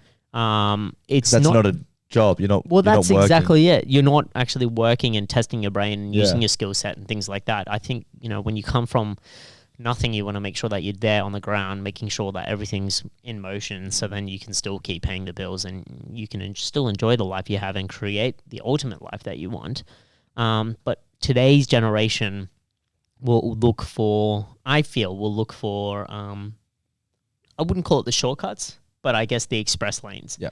And absolute shortcuts, bro. Yeah, that's it, So they don't want to do the work. That's it, and at the end of the day, you've got this notion, and it comes back to the term instant gratification. Yep. It doesn't work like that. You look at even the rise and falls of cryptos, NFTs, and all that sort of stuff, and all this buzzwords, and you see the big players out there that have made money. 100% people have made money. But there's a fuck ton of people that have lost a fuck ton of money. Yep. And you don't hear those stories. No. And you just hear, and this is what it all comes down to marketing at the end of the day, is what are you marketing? Yeah. What are you promoting? And the value that adds with it. 100%, I see all the time, like, just even watching YouTube and all these, quick money schemes all come up, and I can't believe anyone falls for that. Well, see, for shits and giggles, I actually go and do a bit of background on some of these and like just all I do is type in the company name and scam. That's it after it. Yeah. And you see all the people that have been burnt by it or revealed it. And you're like, but this is, I guess, the challenge that we're going to have now is really, I guess, dissecting what's real and what's bullshit. Yep. And it's done through learning. Like It is. 100 hours. Like Yeah. the people who just got into crypto or NFTs. Like I did 100 hours before I dropped a cent. Yep. And most people don't do 3. Yeah. They'll watch a couple of random guys talk about it who are convincing. Yep. Who are probably regurgitating some shit they heard from some other person. Yeah. And then they invest their money. Yeah, that's exactly it. And the scary part is that we want this instant gratification, but like I said, don't do the work, don't do the research, don't do our own due diligence. But now also, where do you do your due diligence really matters, because I feel like our biggest danger that we're creating in our communities today is what's called comparison bias. If you're not happy with what you find, you'll go and do research to validate your argument, to validate your thought, and then use that, even though it might be completely different, completely wrong. Echo chambers everywhere. That's it. You want reinforce your, I think that's my opinion. And again, it shouldn't be about opinion. It's like, it should be about facts. Yeah. And even to this point where now, politically, moving back to that real quickly. Yeah. If you don't agree with my political views, if I'm woke or if I'm right or whatever, fuck you piece of shit, racist cunt. Like, it's for not having the same views, But 70 years ago, you would love speaking or having a conversation. You might not necessarily agree, but you respected that person, and that's what made your society better. That's it. Well, because you could constructively argue a point from a perspective and actually come to, you know what, we agree to disagree. Correct. But I respect your opinion because it's based off X, Y, Z, not based off some random teeny bopper influencer person or a made up fake fucking article that's or like a Twitter bot. Yeah, exactly right. You know, like the amount of fake shit, you know, like, and you look at even now coming even more political, but the whole Cambridge Analytica thing, how, you know, people can be actually persuaded through strategic messaging, regardless of what the messaging actually is. Through psychology. Is a real thing, you know? And this is how, like, coming back to the point before about placebo effect, is that we can our mind can either heal us or it can absolutely destroy us. Yep. And it's external stimuluses that determine what rate we're going, you know? And that's, I guess, the really scary part, because now you've got, you know, I guess, particularly in the coaching space, you see so many coaches starting to pop up. What's their credentials? You know, like, what have they done? Have they lived it? Have they lived their process? Like, I can easily claim that I've lived my process because I have. Yeah. But you see so many coaches come up now and you're like, fuck, what's your credentials? You know, wait a minute. It's like getting taught by somebody that hasn't done the work, hasn't done the research. I love seeing 19-year-old life coaches. Life coaches. Yeah. Right. And again, so, hey, it's not everyone, but like there's that 1% who's done an extraordinary amount of work and had an extraordinary amount of experiences in a short amount of time. Yep. But they need to be teaching about that, not life coaching. Yeah. Yeah, exactly right. I think, and unfortunately, it's these sorts of things that kind of diminish any profession. It's like anything. Yeah. The people who go to them are the people who are 60 years old and haven't lived a life. Well, yeah. Well, look, at least have identified their target market. Exactly. And can, you know, at the end of the day, the foundations of entrepreneurship are there. Yeah. But it all comes down to values, though, for me. Correct. It's, you know, what are you valuing? Are you looking to just rip somebody off and take advantage of a pensioner that needs some assistance? And, Correct. you know, is maybe going through tough times mentally and you're like, fuck yeah, let me pray on them. Or do you actually have value to add to them? And that person's circumstance. Yeah, exactly right. You know, and if you do, then great. You know, and you can be a 10-year-old and influencer for all I care. But if you're adding true value, then 100%. But they're always, like, at the moment, the people who are doing really well are the people who are adding value. Yeah. Like, they're smoking out of the water the fake influences. Yeah. Well, and this is it, you know, and I think now as more and more people come up, and even platforms themselves kind of start vetting influencers and the role that they play on their platforms, I think it would, if I was an influencer, well, you are. Use that, you've got to follow. Well, people need to. I just want to change the perspective Yeah. of like these platforms at the moment. Yeah. There's this unrealistic expectation because they see the Kardashians with 58 million followers. Yeah. I've got 1,600 followers on Instagram. if I put 1,600 people outside my fucking factory, Yeah. that is a lot of people. It's a lot of influence. Yeah. It is. Yeah. And so like people just need to get a reality check on what that is, because it's a little number. It's fake. It's like Yeah. not having real money anymore. Yeah. It's fake. I'm Yeah. just spending it or doing random stuff with it. There's no value of what you actually do have. Yeah.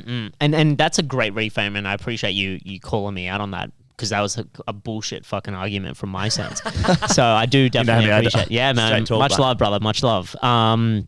You know, at the end of the day, everyone's an influencer in their own right. More to your point, because you could be a father, you could be a parent, you're a fucking influencer. You know, you're a teacher, you're a fucking influencer. You don't need a stat, which is your point exactly, to fucking validate your worth. That's a personal world. validification. I think that is. That's If you like, have ego, yeah. I've got this amount of followers. I've got a massive ball sack. You know what I mean? Like that's just personal pumping it. up your own tires. You know, and that's it. And I know some, you know, like titled massive influencers, Yeah. you know, and what media would portray them to be massive influencers. And, you know, they do what they want to do, and it's good about on what them. you about what you provide from that. But well. exactly right. But would I go and do what they do to get followers? No, I wouldn't. Yeah. You know, and that's where it comes down to my own values and go, well, am I going to actually add value to somebody's life that actually I feel is benefiting them? Like, for example, Natasha and I documented our journey to parenthood. Yeah, Oh, I awesome. watched a couple of them. Yeah, cool. And we were getting feedback from literally people around the world, and particularly even in our communities, going, fuck, thank you so much for Really? normalizing this. Well, because how 'cause taboo is it in even Indian ethnic Yeah. culture to be like, one of the first very questions private we thing. got asked when Sarah was born, our daughter. So is Natasha Indian as well? She is. Oh, awesome. Yep. So one of the first things we got asked when Sarah was born was it a natural delivery? Yeah. Wow. Was it a vaginal delivery? And I'm like, what the fuck does that even matter? Yeah.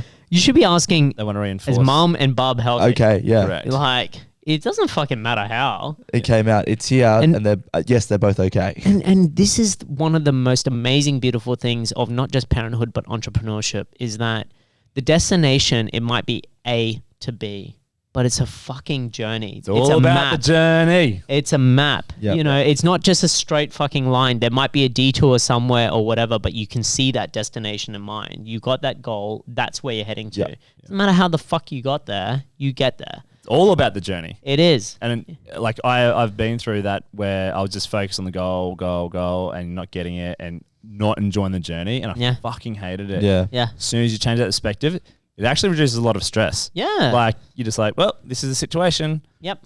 Let it roll. Yeah. Yep. And that takes a lot of courage, though, I must say. Like, for anyone listening out there right now, there's a lot of work and a lot of challenges and lessons learned to come to that realization. You have to evolve as a human. Yeah. 100%. Like, Hard. like you've fucking scraped your knees a billion times to come to that realization. But it's scary. It's fucking, you know, no one wants to get hurt. No one wants to lose money. No one wants to, you know, do something that they know that might be out of their It's comfort not zone. It's guaranteed. not exactly right, you know. Welcome to the casino. Well, I was about to say, otherwise we'd be fucking all, you know, We don't want to do it. We'd be in Monaco right now having this podcast and fucking, you know, We should also having be some sick. cigars and shit. Maybe next time. A nice single malt, and that'd be Next great. year, hey? Yeah, exactly right.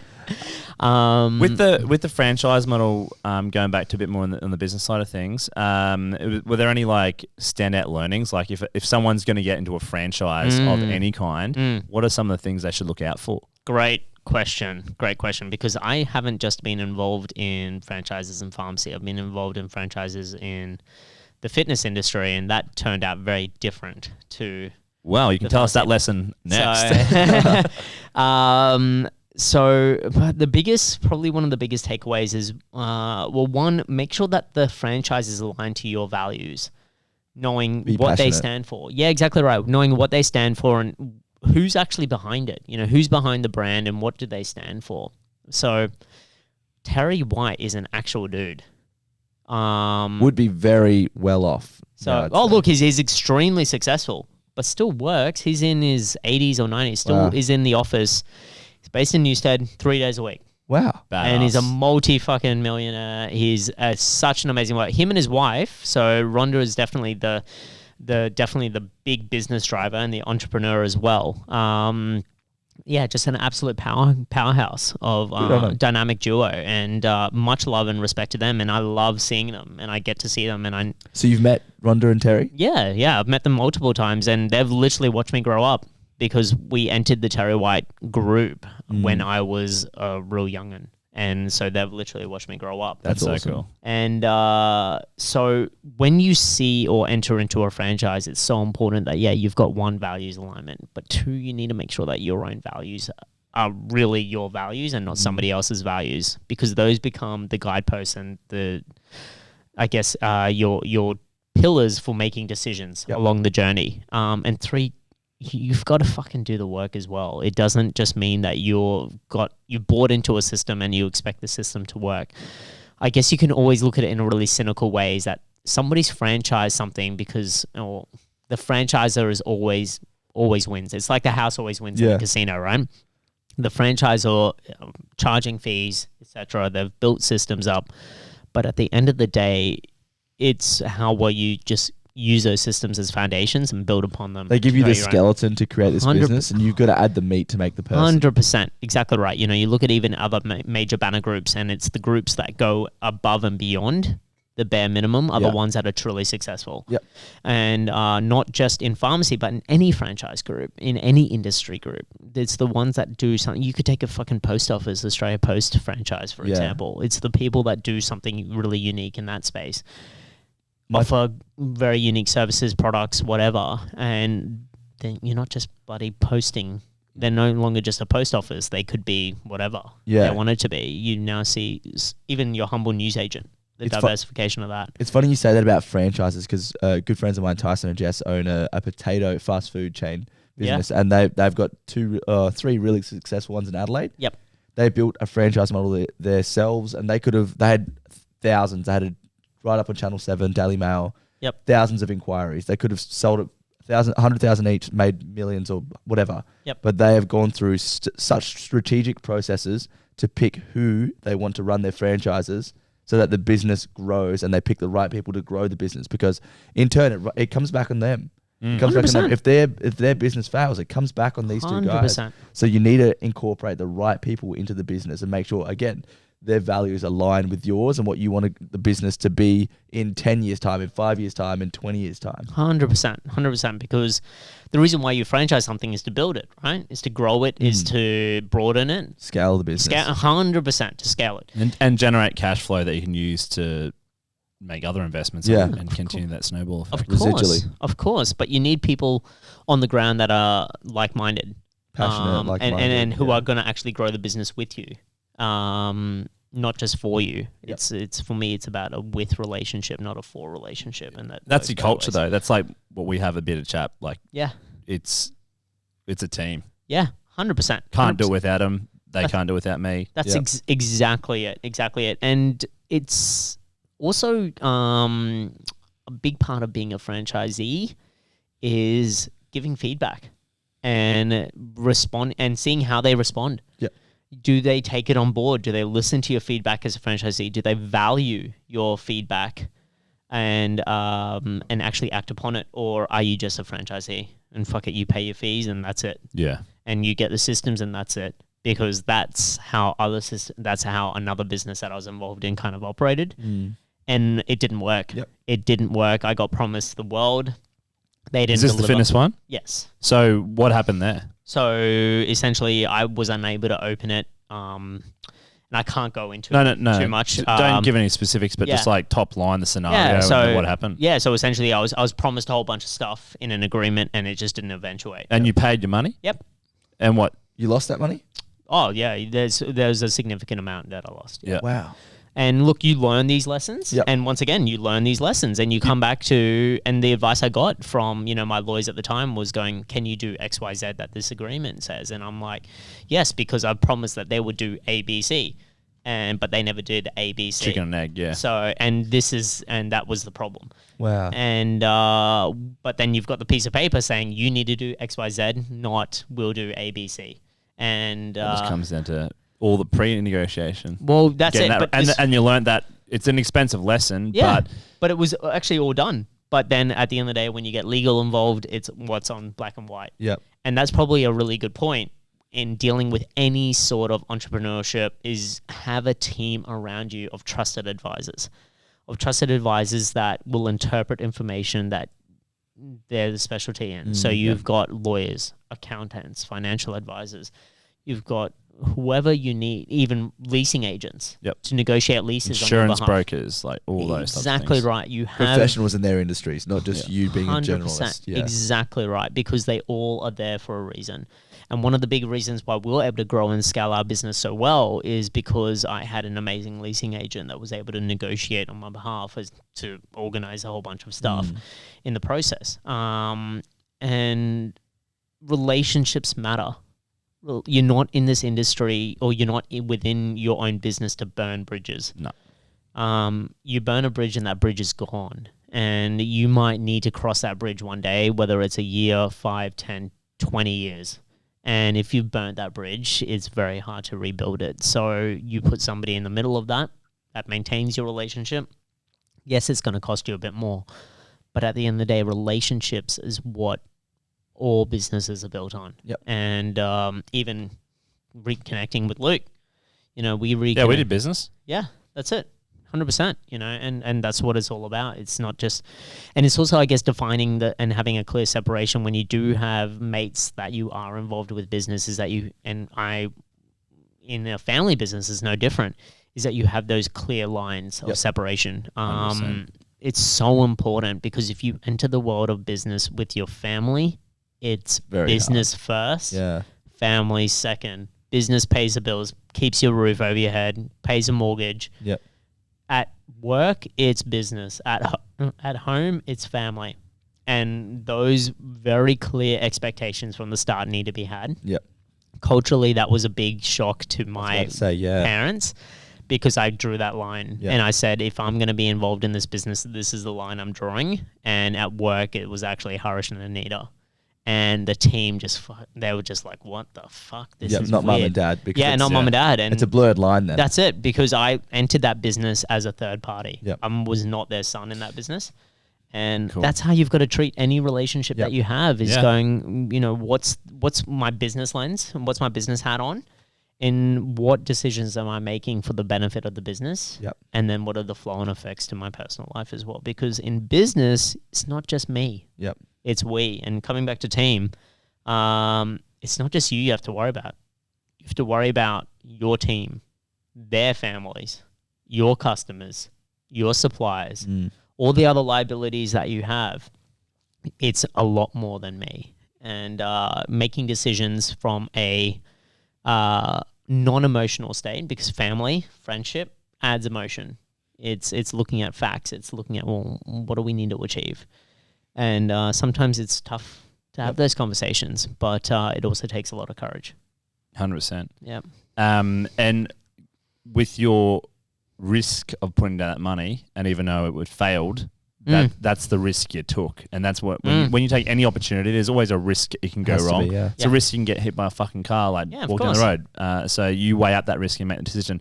I think another point I wanted to bring up off the back of that, surrounding yourself with advisors and good advisors. So I have, from my experience, you get what you pay for. Yeah, 100%. Number one, yes, it's expensive. Yes, you might not be able to go out on the weekend and spend $500 at the club. Yep. Pay the fucking lawyer. Yep. What I went through, especially dealing with some things I've had in corporate life or entrepreneurship with litigation and stuff, it was the first time I came to a realization that you pay these people to give you, for their counsel and advice. It falls back on you 100% though. 100%. So when the first time I was talking with the lawyer, I'm like, just fix it. You got to fucking solve this problem. And they're like, no. Here is what is the scenario. Here is this, here is your options. You have to choose. And again, it comes back to that responsibility and accountability for what you do. And what you want to do. And that was a wake up. I remember we were in a really good position and I'm like, what do I do? And they're like, this is your options. And I'm like, so I have to choose. And it was like that ding, I'm actually responsible for this. Even lawyers aren't what they are on TV, that they just take care of everything. Yes. And that's that miss. I just wanted to, you brought up a really good point there. I wanted to take advantage of that to explain that, because a lot of people don't have to deal with lawyers or But if you're getting into business and entrepreneurship, you're going to have all that interactions, and it's fucking scary to start off with. But once you get used to it, you're fine. But again, that realistic expectation of what utilizing a professional in the real world, they are advisors, and it's exactly that. You have to make the call based on the best information. And if you're not happy to make that call, pay someone else and get a second opinion or a third. Yep. I think it comes down to, as you mentioned, responsibility and taking responsibility for our own and actions. Accountability. Exactly right. And I think that's even bigger point, because it's not just about being responsible, it's about being, well, fuck, I made the decision, now I've got to live with it. When it comes down to your team, and this comes back to the point we were discussing before, these advisors are part of your team. You're still on an org chart, you're still the top. But yes, whether they're internal or external, they're still part of your team. You have to give instruction, and they'll only take instruction and act upon instruction. So whenever dealing with a lawyer, accountant, or whatever, they will go, what do you want us to do? Yeah. They seek instruction. They will not do anything without your instruction. They'll give you all the options, as you've said. They'll give you the scenarios to play out, but ultimately it's your instruction, like any other team member that you have. Well, you need to be able to provide that. But the level of certainty to know that you are doing the right thing will come from how much you value their advice, how much you listen to their advice, how much you do your own research, your own due diligence. But most importantly, it comes down to the questions that you ask. Back to it. I've 100%. I've had so many advisors in my world that have not offered up information that I didn't ask for. I didn't actually realize I needed, and gone, fuck, I didn't ask this question, and now I'm in the shit for it. Don't ever assume that they're just going to offer up all the information, all the scenarios. No. Because they can't read your mind. They might not know your exact circumstances. You have to educate them as much as they need to educate you. Yep. And the best advisors will ask the best questions, but also it takes responsibility and accountability in us to also be asking the questions as well. Yeah. Not just relying on them to read our minds, I guess.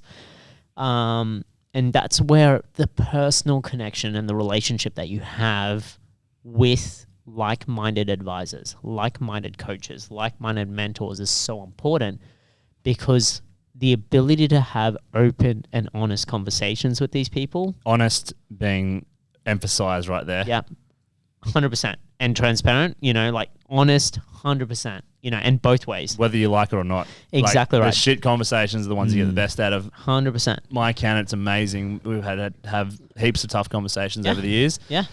And the relationship now is so good where I tell him my idea, and he tells me if you can actually do it, and then he refers me to my lawyer to see if it's legal or not. Yeah. So and that's, they know I'm thinking outside the box. Yeah. And they're like, we actually haven't thought about that before. Or no, mate. That's it. Good try. Yeah. your best team, and through open and honest conversations, are the ones that feel confident to red team you. To question what you're doing and to actually ensure that what you're doing is well thought through. You've actually asked the questions yourself, and you have answers to those questions. Because at the end of the day, if you don't have answers to those questions, then clearly you haven't done your own due diligence. Correct. You haven't done it enough. You haven't done it well enough. So it's better that they ask you the questions at that point in time before you go and spend a fuck ton of money. Yeah. And then go, shit, I didn't have an answer for that. You're leaning on you're leaning on them. You're leaning on someone else's opinion or judgment and facing all the consequences. Yep. If you're not doing your own due diligence. Yeah, exactly right. And again, doing the work. That's it. Exactly right. But then using the resources around you as well, and all those people that there's always this thing called hindsight. Oh, fuck, I should have asked that question, or fuck, I should have employed that person. But my question to you is why? Why wait for hindsight? Why wait for hindsight when you have the opportunity? Yes, it might cost you a little bit now, but in time, money, or effort. Exactly right. But what's the other side of not doing that? What's going to cost you to not know? Exactly right. And what's the danger about not knowing or not using those resources and going, well, fuck, this just ended up costing me. I think it's the old rather have and not need than not have and need. Exactly right. Why do we all have insurance? Exactly. You know, Just in case. that's it, right? So you look at that as just your most basic example of something that you just put money into, but it's always just in case. Yep. Business is no different. Yep. Insurance is underrated, by the way. Well, it's, when you're living in this world right now. Yeah, it's one of our biggest costs, but Yep. we have to do it. Yep. Your pharmacies are pumping. You had 3? No, I just had one. Had 1? Yeah. It's okay. Where did you get... Is that music? Something's pumping. I think my laptop... It happened last time as well. Someone called me. And then it just goes off. Speaking of pumping. So, yeah, your business was pumping. Mm. What made you decide to sell, and how did you know it was the right time? Great question. So, one, you never know if it's the right time to sell. All right. At the end of the day, once again, it comes down to you enter business to one day successfully exit business. What's your definition of successfully exiting business? We're presented with an opportunity to sell. Did someone come out and ask to buy, or Well, people were always asking, to be honest. Really? That's a compliment. Yeah, look, at the end of the day, it was a very strategic location for a lot of different people. But it was also, at the end of the day, it was a cracker of a store, let's be honest. And I don't say that with any ego. I just say that from a level of humility where... It wasn't and then it was kind of thing. Like you built that success. Well, exactly right. It was something that we were able to grow and develop and go, you know what, we've left a legacy in this community. We've had a meaningful impact on this community and we're known for that. But what led me to sell was aligning to my values and going, okay, my parents are getting older.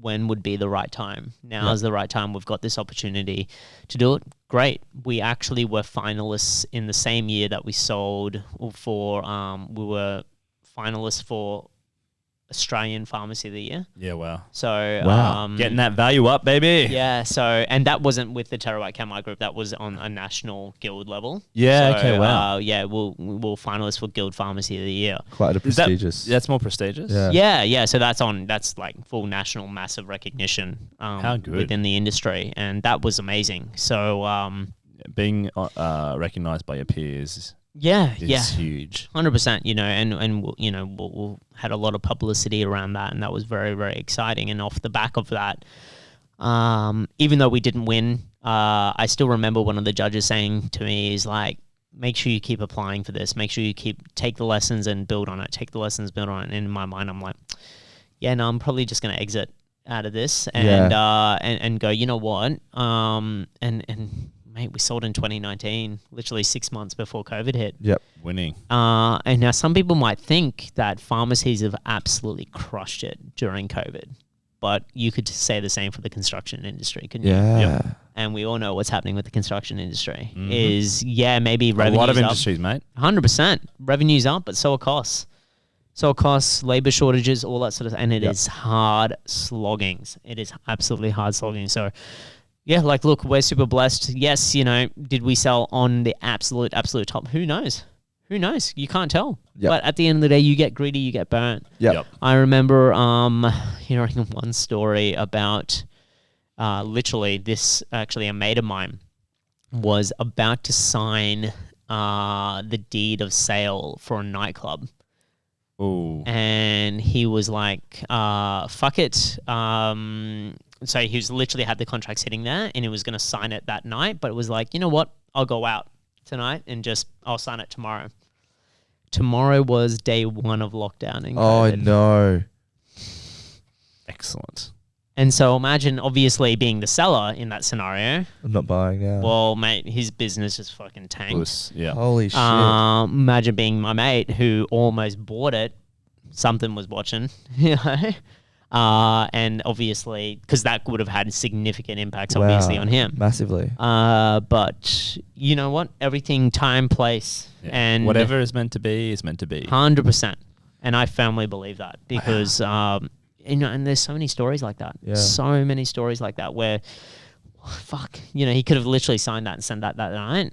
And it would have made a world of hurt and difference into his life right now. But that's incredible. you look at stories just like that and you go, mate, nobody's got a crystal ball. They can tell you whatever they want, and you can try and play the market, play the game, whether it's bricks and mortar business, whether it's stocks, whether it's crypto, whether it's whatever. Yeah. You can try and read the game, but unless you yourself trust in your own intuition, your gut, but also align to your values and go, you know what, this is it. This is what I set out to do, and I'm giving them the life that my parents deserve. Great. 100%. And that's when we exited. And yes, some days I look back and look at the lessons that I've learned between then and now and go, shit, if I still owned the business and used what I know now. Yeah, but you wouldn't have learnt what you know now. That's exactly right. So there's always hindsight, but there's also the realization going, well, I wouldn't have stepped into the opportunities and lessons and the ability to learn these lessons without having done that. And I guess the exit plan for you in turn was the exit plan for your parents, like having that positive appreciation and knowing that they'll be okay with your exit plan, because the exit plan for them wasn't for you, it was for them. No, exactly right. And when you, I guess from a cultural aspect as well, like that's really family orientation. Well, yeah, but it's also kind of flipped as well, because so many of our parents always want to do the reverse, is going, well, it's for my kids, but my mum, when she entered the world of pharmacy, when she owned her first pharmacy, worked 365 days straight, 9 a.m. to 9 p.m., had a barbecue in the backyard of the pharmacy so they could socialize, had the ironing board there, me in a cot there. Wow. So, like literally that was their work ethic, right? Yeah. And which Indian people generally do have an incredible work ethic. Well, I think and regardless of culture and all that sort of stuff, 100%. Any person who's come from, I will rephrase that. Most people who come from nothing and are immigrants, because they've taken the initiative to change their environment. 100%. Work pretty fucking hard. Yeah. And I think that's probably the key point there, is anybody willing to take the initiative to do it is to do the work, not to just get it handed to them, is I guess the key differentiator, regardless of cultural or ethnic background. But yeah, just taking on those lessons and then going, fuck, okay, well, they slogged it out. How can I repay that? How can I repay that? And they are enjoying, even though I must say, just credit to her, is, we sold the pharmacy, and within 4 weeks she was phoning me up going, hey, I'm going to go and get work at XYZ. Yeah. Cool. And I'm just like, bored and wanted to do something. but that's on her terms. Yeah. That's on her terms. I don't feel any... remorse or... Yeah, exactly right. Because at the end of the day, she is solely responsible for the decisions she makes. And my dad gap fills some stuff out now as well, and does some volunteer stuff and all that, which, helps fill his they're cup. just active people. They want to do cool shit. That's exactly Want it. to live for a fulfilled life, like That's it. Like they're impacting something. You can only drink so many mojitos on a beach before it gets boring. Exactly right. Exactly right, mate. So, and for them, that fills their cup, but it's all on their terms. They don't feel obligated or have the sense of duty of They don't need to work.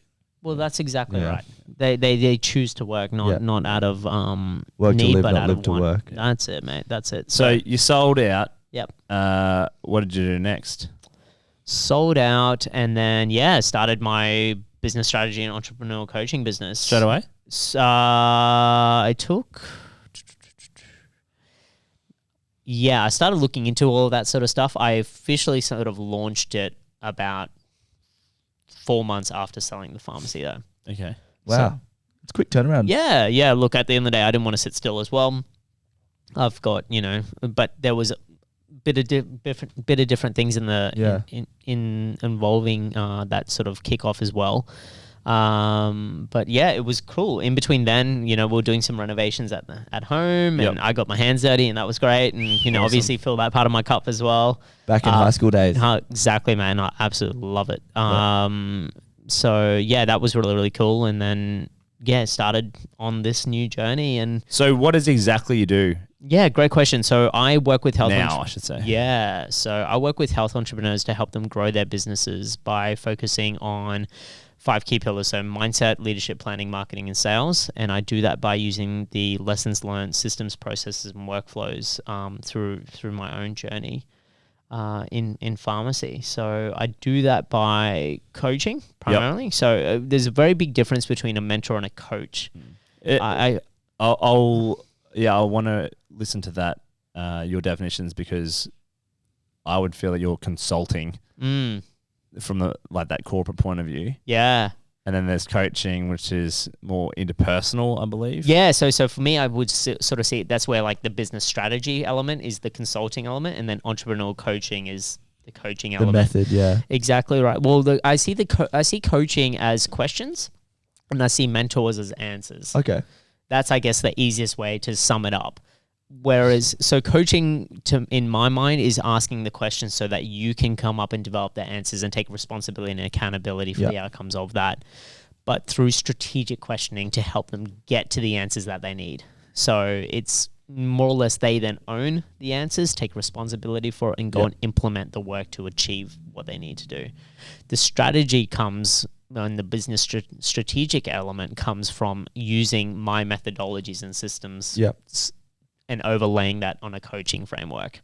So going, well, I'm not just telling you what you need to do. I want to coach you to empower yourself to learn what you need to do. Generate that answer.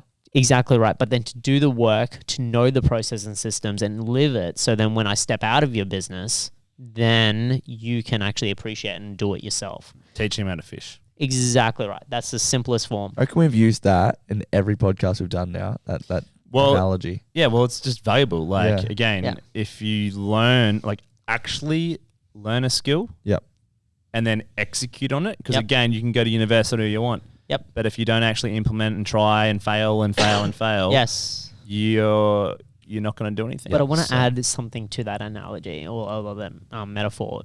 Teach a man to fish and then teach him how to teach it. So very good. Don't just withhold that knowledge. Exactly right. And that's where the business strategy, and that's my method. Yeah, cool. Is essentially going, well, okay, I'm working with the leadership teams. I'm working with the owners, the operators, the managers, the leadership team. But how are they then imparting that wisdom and knowledge back onto the rest of the team? How are they leading? How are they actually using this knowledge? Because they've got a shit ton on. They can't do everything. So how are they actually using this knowledge and translating it to practical outcomes within their business by teaching it? Well, teaching is the fastest way to learn yourself. 100%. Like if you want to get good at something, you learn it and then you teach it. And you try and teach it to someone because there's hyper motivation for you not to look like an incompetent dick. Yeah. Presenting something, and it just keeps in your toes. You know what I mean? Well, it's actually the way in which our brain creates neural pathways. Yep. Is essentially it's a relearning mechanism, and that solidifies neural pathways within our brain to improve recall for that information. So, speaking of habits and neural pathways, how important was discipline? How important was discipline for your success to where you got today? Oh, look, great question. I think from a cultural point of view, obviously instilled at a very young age, from a relationship with my parents and particularly my dad, being, I guess, the traditional disciplinarian within the household, but then even doing things from a sporting background, from a music background, martial arts background, all of those sorts of modalities anchor discipline within you. And there's a shit ton of research out there about, what these frameworks and teachings do to a child, but also later on in life about teaching them about persistence, grit, resilience within a disciplined state, but also then pushing through discomfort and making sure that what we're following and what we're doing is for a greater good. And while it's uncomfortable, because there's plenty of uncomfortable things in entrepreneurship, it's just like learning something new, whether it's a martial art or whatever. But it's responding to criticism. It's responding to getting knocked down. How do you respond to that? Yeah. Get the fuck back up. That's exactly it. It's also responding to failure. It's teaching you all those lessons. Teamwork, independence, all that sort of stuff. And you look at team sports and the dynamics even between team sports and individual sports and how that comes and leadership expectations within a team. Just from sports. It all plays a part. So I fucking even forget what you asked, but that's all right. Just about how important discipline was. Yeah. I know you touched on how important mentors were for you as well. Who are some of your mentors, or who's been some of your mentors over the years? Yeah, great question. Obviously, my mum. My mum being a pharmacist herself, the work ethic that she's demonstrated, 100%. Family, there's always some family connection in mentorship, right? Because that's the nature of family. From a business perspective, I would have to say, like, even who are now some of my clients, which is very interesting, actually. So even people that I consider my own mentors are actually some of my clients that I now work with as well. So it's not about, the student becomes the master. No, it's about what I've learned by using my skills, my knowledge and all that, and how I can give back as well. And I think that's really important, is that it's not, yes, there's the pursuit of mastery, but it's not the pursuit of mastery just to overtake people. It's a pursuit of mastery to then add and validate, I guess, your opinions and provide value back to the people that have always looked after you and provided counsel to you. So that's the way in which I look at it. So yeah, there's other pharmacy owners and industry professionals, and then business coaches as well that I have. At the end of the day, as a coach myself, it's so important that I myself am working towards a better standard and Still seeking training. counsel.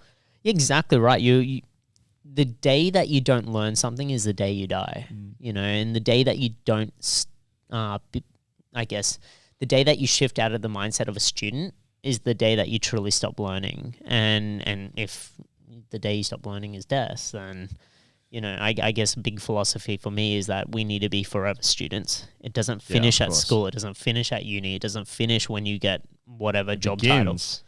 Every new day is a new day to learn, and looking at the world with that lens and that opportunity allows us to explore and receive that knowledge as well from a place of neutral.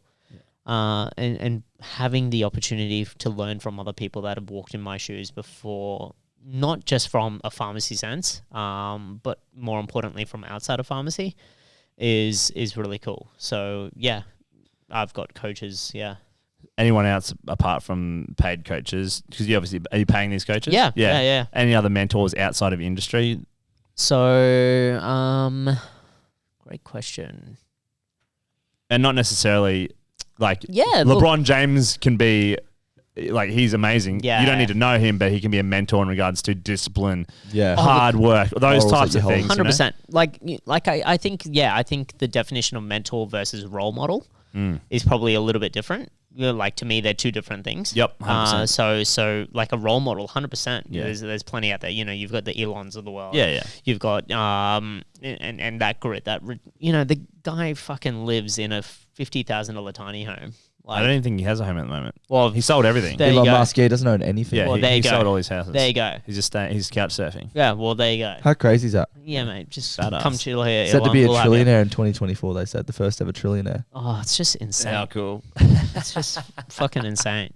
First ever trillionaire. Or bankrupt, by the way. Yeah. Either Well, or. Well, yeah, exactly. Either right. or.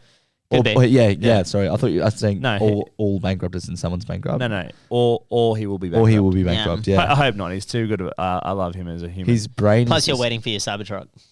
Absolutely. Absolutely. I can't wait to get that thing. He's one of the person. Is that the one that he threw the thing through the window? smashed. Yeah. There's a few different reasons why that happened. Yeah. But back to mentors. Yes. I think So that, like, is there anyone that you had and like a moment where it was like really pivotal in your decision-making process, or a big lesson that you learned that guided you in the right direction? I wouldn't have to say a specific mentor. So one of my big mentors is Cohen Ray, for example. I know Cohen. Yep. So, and you and I have spoken about Cohen a bit. Yeah. And 100%, at the end of the day, he's a big influence on my life, but a big influence in the sense of more so not even from business. And I believe the best thing about a mentor for me is somebody that doesn't just focus on one area of your life. Yeah. It needs to look at you as a person, not as an element of a person. And I've known Cohen for a pretty long time now, and he's evolved his leadership style as well to almost be in touch a lot spiritually as well. Yes, exactly. Actually, we need to get Kerwin on here. That'd be awesome. Love to have a chat with him. Yeah. And that really resonates with me because I'm quite spiritual. Yeah. And that really resonates with me as well because at the end of the day, there's all this shit that's happening around us right now. We just not aware of it. We can't see it. We're not in tune with it. Yep. Even talking through this microphone right now, you know, the sound waves as frequencies, and we are all just vibrational energy at the end of the day. And those people that are ignorant enough to believe that we are the most advanced life form in our galaxy are the most fucking stupid people ever, you know, and I'm happy to call that shit out. That to me is a definition truly of believe that there's life out there? Oh yeah, 100%. We are primitive compared to other life forms out in the world, out in the galaxy, for sure. I love to hear people's take and opinions on that as well, because there's obviously like left field thinking, right field thinking of closed-minded. Yep, God created us, Adam and Eve, blah blah blah. Yep. And then there's the Big Bang Theory, and then there's so many theories out there. 100%. But you can theorize as much as you want. But Illuminati, blah blah blah. 100%. But as long as I believe, exactly. Well, Illuminati, lizard people, yeah. Anyway, I'd like to get someone from the Illuminati on here, actually. It'd be fucking cool. Masons. But from a mentor and role model perspective, Cohen's one. Awesome. Are there any people who are like, it wasn't, obviously you've chosen these people and they're helping you coach as well. Anyone outside who is just like a leader in the industry, no connection at all, and you've reached out? Because I wanted to see if you had connected with anyone and how you went about it, because I know a lot of people are like, oh, I know this guy, I'd love him to be my mentor, but how do I even connect? Sure. Because I've done a few of those myself and with great success, but I'm always interested to hear how other people, if they've actually reached out, because it's pretty scary reaching out to a fucking baller. And then a lot of people get reached out all the time. And the only way that I've cut through the grass is I added value to them. Yeah. With nothing in return. Yeah. That's it. And I think that's a great point, is there's only so much time that we have in a day. And that's the only constant that each human in the world has the same of, right? You can have all different backgrounds and all that, but the only one thing that we can all share in this world is that we all have the same amount of time in a day. And that time is valuable. And when you go to reach out to somebody that you want to learn from, want to experience from, as you've said, how are you providing value back to them to want to engage with you, to want to actually create a dialogue with you? But also laying down the expectations as well from the get-go. What do you want from the relationship? Why are you reaching out to me? Is a really important part as well. Is it just, if you're just going to take... Yeah, exactly right. No chance. That's exactly it, you know. And there's no point reaching out without intention as well. Like, there's all well and good reaching out and be like, hey, I want to talk to you. Well, most of the intention is, I want to drain you from your knowledge. Yeah. Give me a hand. You owe me that because you're fucking wealthy. And so no one owns you shit, bro. Yep. Like, you don't deserve anything. You got to get up on your own 2 feet and get it. You know? That's it, you know. And it comes down to paying your dues, right? And paying your dues and going, well, what are you doing? It's like when I used to invest with my team in the pharmacy and training programs. I would always tell them, I will invest in as much as I can in you, but the only thing I ask in return is that you match that investment back in. Yeah, we do that here. You know, and whether it's time, whether it's energy, whether it's love for what you're learning, whatever that measure might be. But if I'm investing X, I'm expecting you to also invest X or Y or whatever. And not necessarily monetary value. No, it doesn't have to be money. Return on investment, though. To be honest, it would never actually be money because me as an employer... exactly right. Effort and dedication. Like our cosmetic chemist, he'd been promised the world but from the last couple of jobs he had. Yeah. I went, what training do you need? And he went, this guy, literally the best cosmetic chemist in the entire world, cost me a shit ton, and I did it. Yep. And he's like, bro. Yep. And the knowledge that he has gained and then added to your business. Added to the business and fast-tracked our development of new products, worth every fucking cent. Yep. And so one of the biggest concerns that I hear from chatting to people is going, well, you train them and they leave. What was your thought through that then, where if you trained him and he left, what would you have taken from that? His life. So, yeah, no. One of our core values is loyalty, but so we do that in the selection process. But that's my risk to take. And for me as a manager, as long as you come into my business and leave better than what you can, as long as you leave better than what you came into my business, I've done my job. And if you're really fucking good, and there's a better opportunity that either we can't compensate you for, that you need. I was going to add extreme value to you, to that person. Yep, exactly. And you need to make that choice. That is on you, and I'll 100% support you if you do it in the right way. And we'll have that relationship because he might fast track his learning even more. That human might fast track their learning even more at a way higher level than what I could have that person go through in the business at whatever stage it's at. And then I get him back or her back. And now we've got free learning that someone else paid for. And we're super tracked on that. So for me, anyone who leaves after, it's on them. I don't have any hard feelings as long as they are, while they're in the business, are doing it. So is while they're in the business doing it, is that the right way? You use the term the right way. What's the right way for them to either exit the business, knowing that you've trained them, or just open, honest conversations. Like finish the training. You would hope, and based on the culture in your team, that they would give back to you a little for that. Even if there was an opportunity that like someone got offered $500,000, I'm like, fucking go, son. Take that. But learn. And I want you back. And it's that mutual respect because then I'm supporting him make a decision that affects his life dramatically.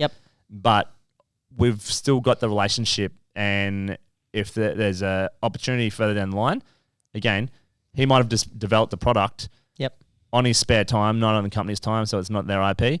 And he's like, bro, I've just had this idea. I don't have any backers. Well, there you go. Bus. And then that you're linking up. So I always play long game on that. And again, if it's just like a small little training course, whatever. People come and go all the time. If it's not the right, but I will generally suss out that one of my talents is picking out someone very, very quickly when I meet them and working out how they operate, who they are. And so I'll know if I'm going to invest in them. That's it. Not to invest in them. And if they're here for a short time, because I'm very happy for people to be in the business for 1 year, 2 years, because as long as they do the job in order to get the business to that next step, awesome.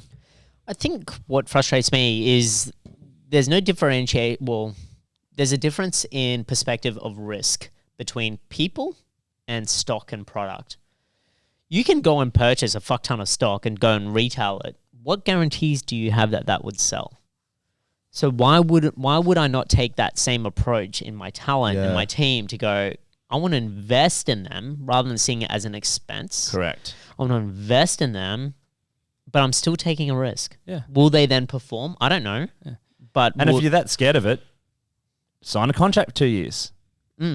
Like that's literally a contract for 2 years that you're committed to the business. But if you're a business owner not willing to take risk, then you're probably not in the right. I don't think you're mature enough to run a business because running a business is risk. But you have to remember that 90% of the SMEs, they don't actually earn over more than $180,000 is like huge proportion of businesses, and it's literally sole trader, trading from home, doing something. They make $180,000 turnover, but they might take home 80. They've got to pay. They just have a job, bro.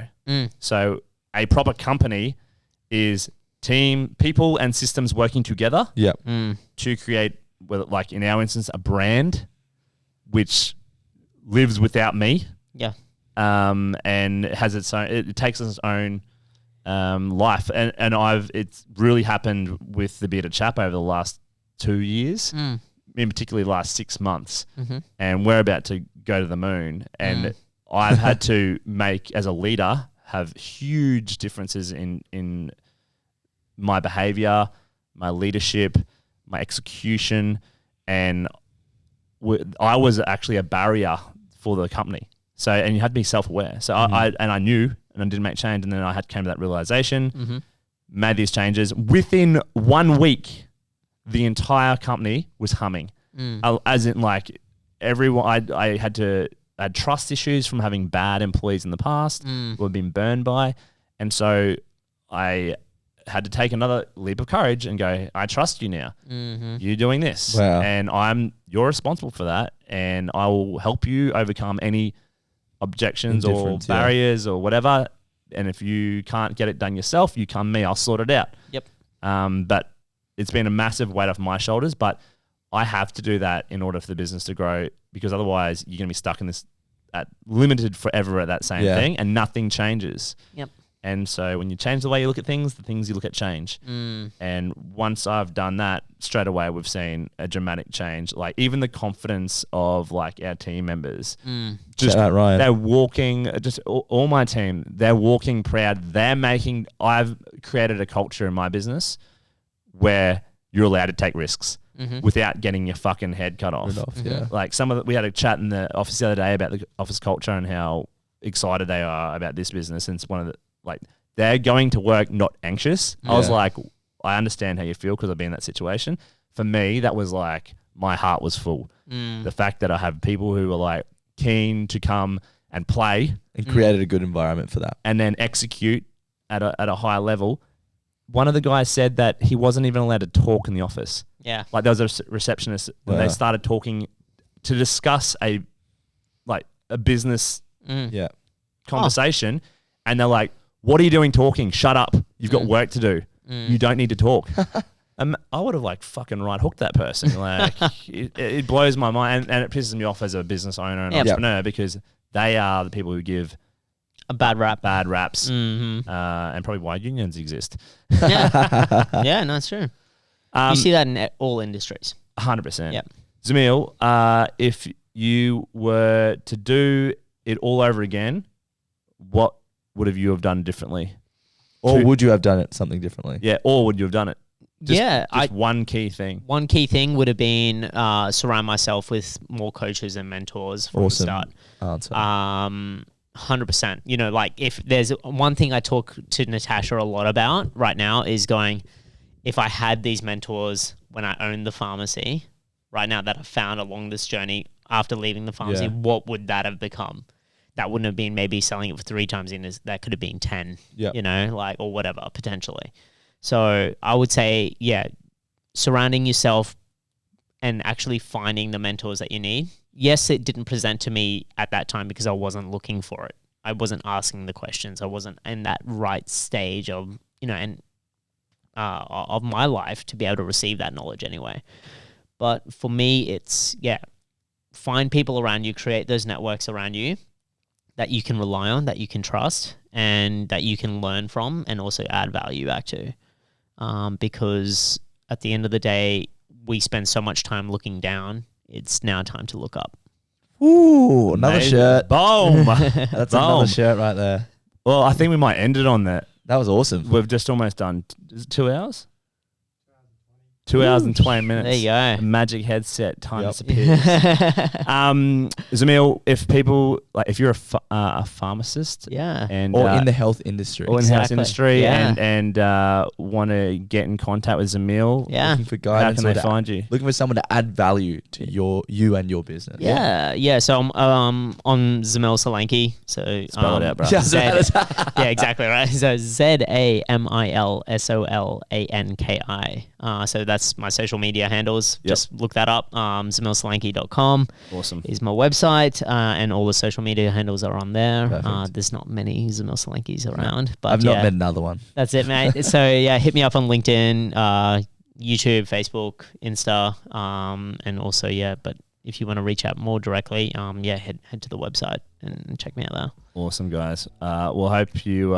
Thanks again, Zamil, for coming along, bro. Really interesting to have that insight into that industry, because I don't think there's many podcasts out there that have covered these topics. Yeah. Or that is industry. Yeah, exactly. Yeah, cool. No, it's been great, lads. Thanks for having me. Perfect. What a wrap. You. Hey guys, hope you enjoyed that as much as we did. Bro, that was fucking awesome. That was awesome. Yeah, it's great to see the insight onto how Zamil built this business and how he can now help people within the health industry build their business as well, and just to know that it wasn't an easy ride. It didn't just happen. Even though his family was already in the pharmaceutical industry, he had to work. He had to work hard. Correct, yeah. So guys, we don't do any sponsorships here, so if you would love to give us a like and a review on Apple Podcast or whatever you're listening on, really helps out. Share a friend if you got some value out of this. Share it with a friend if you got some value out of this, and we'll see you next time. Thank you.